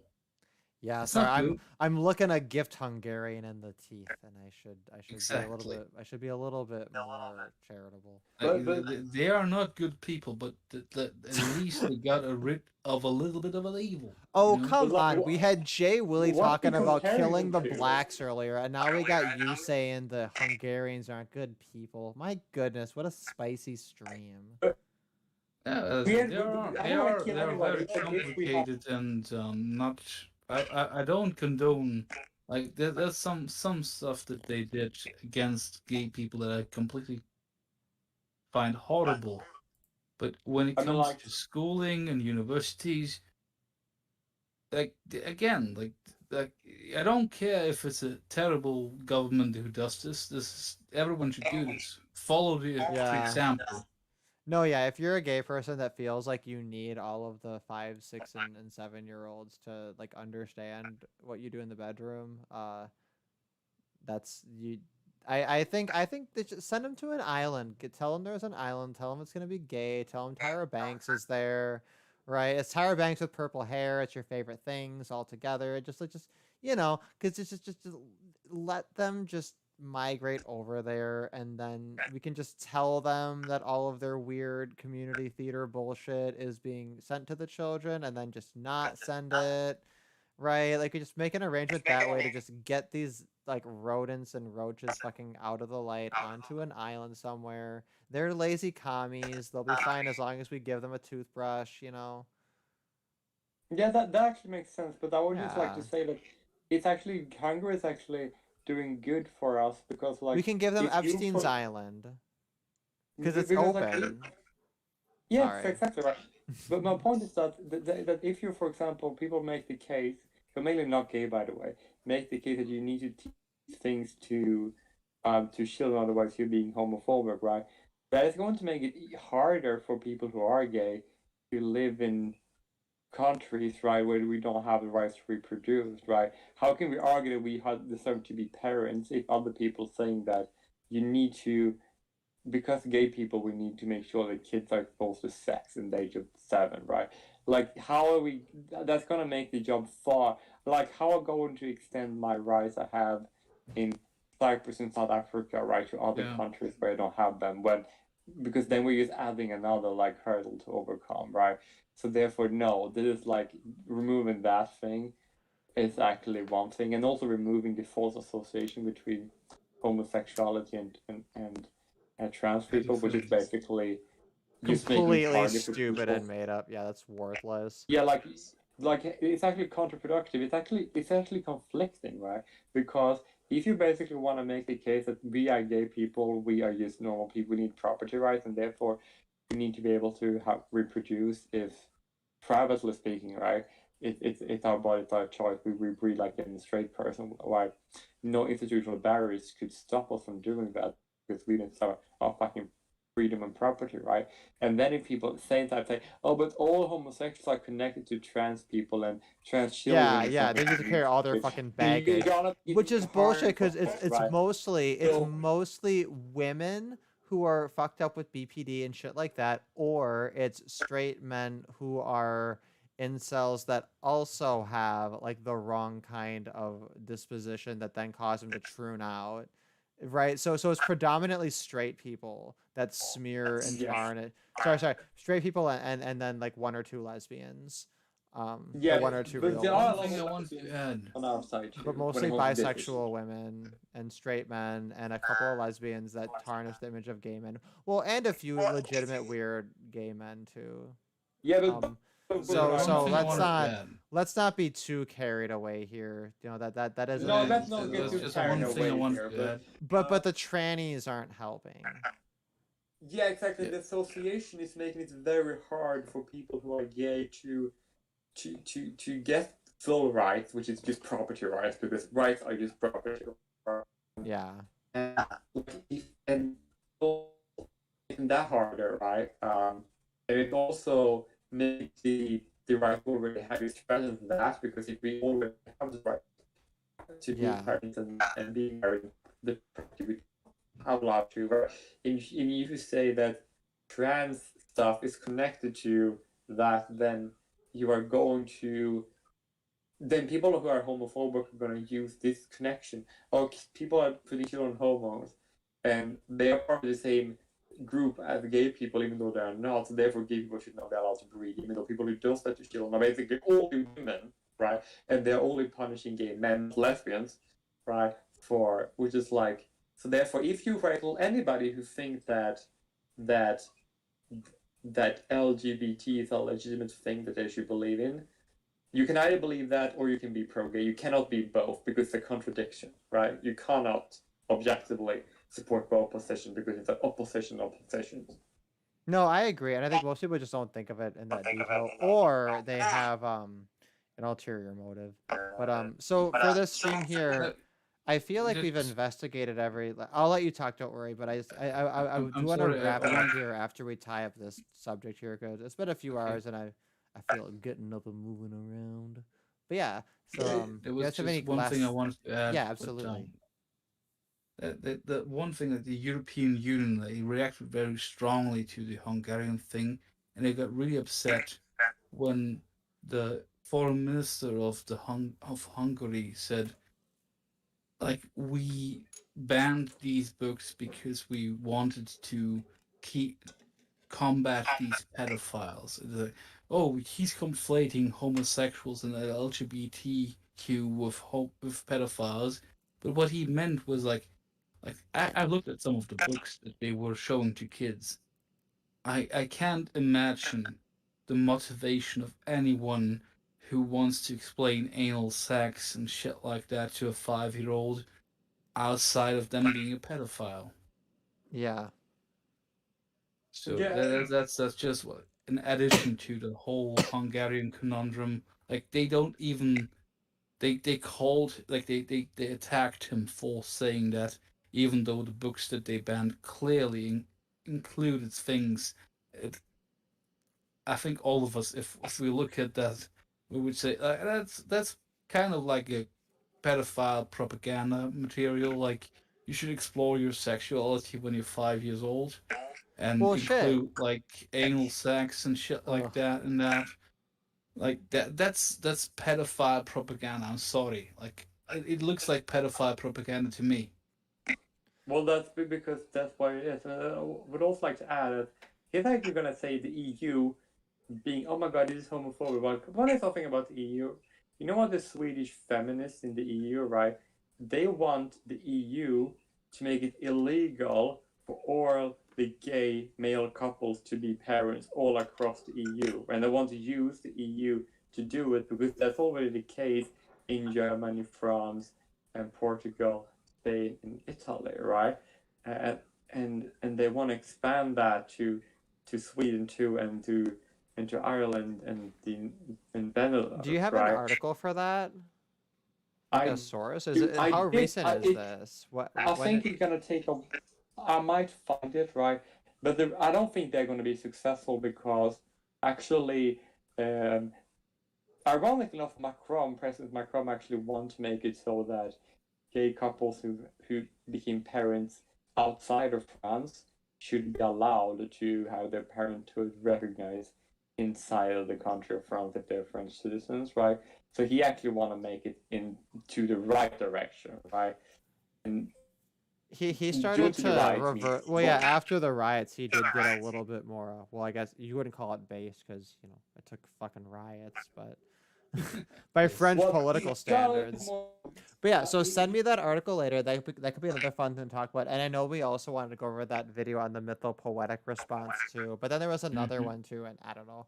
But That's anyway, okay. yeah. So I'm gonna go ahead and close this one down. Did you guys have any closing thoughts before I end this one, or? I think we wrapped it all up pretty good, right? Yeah. Well, Do it I in do your have a clever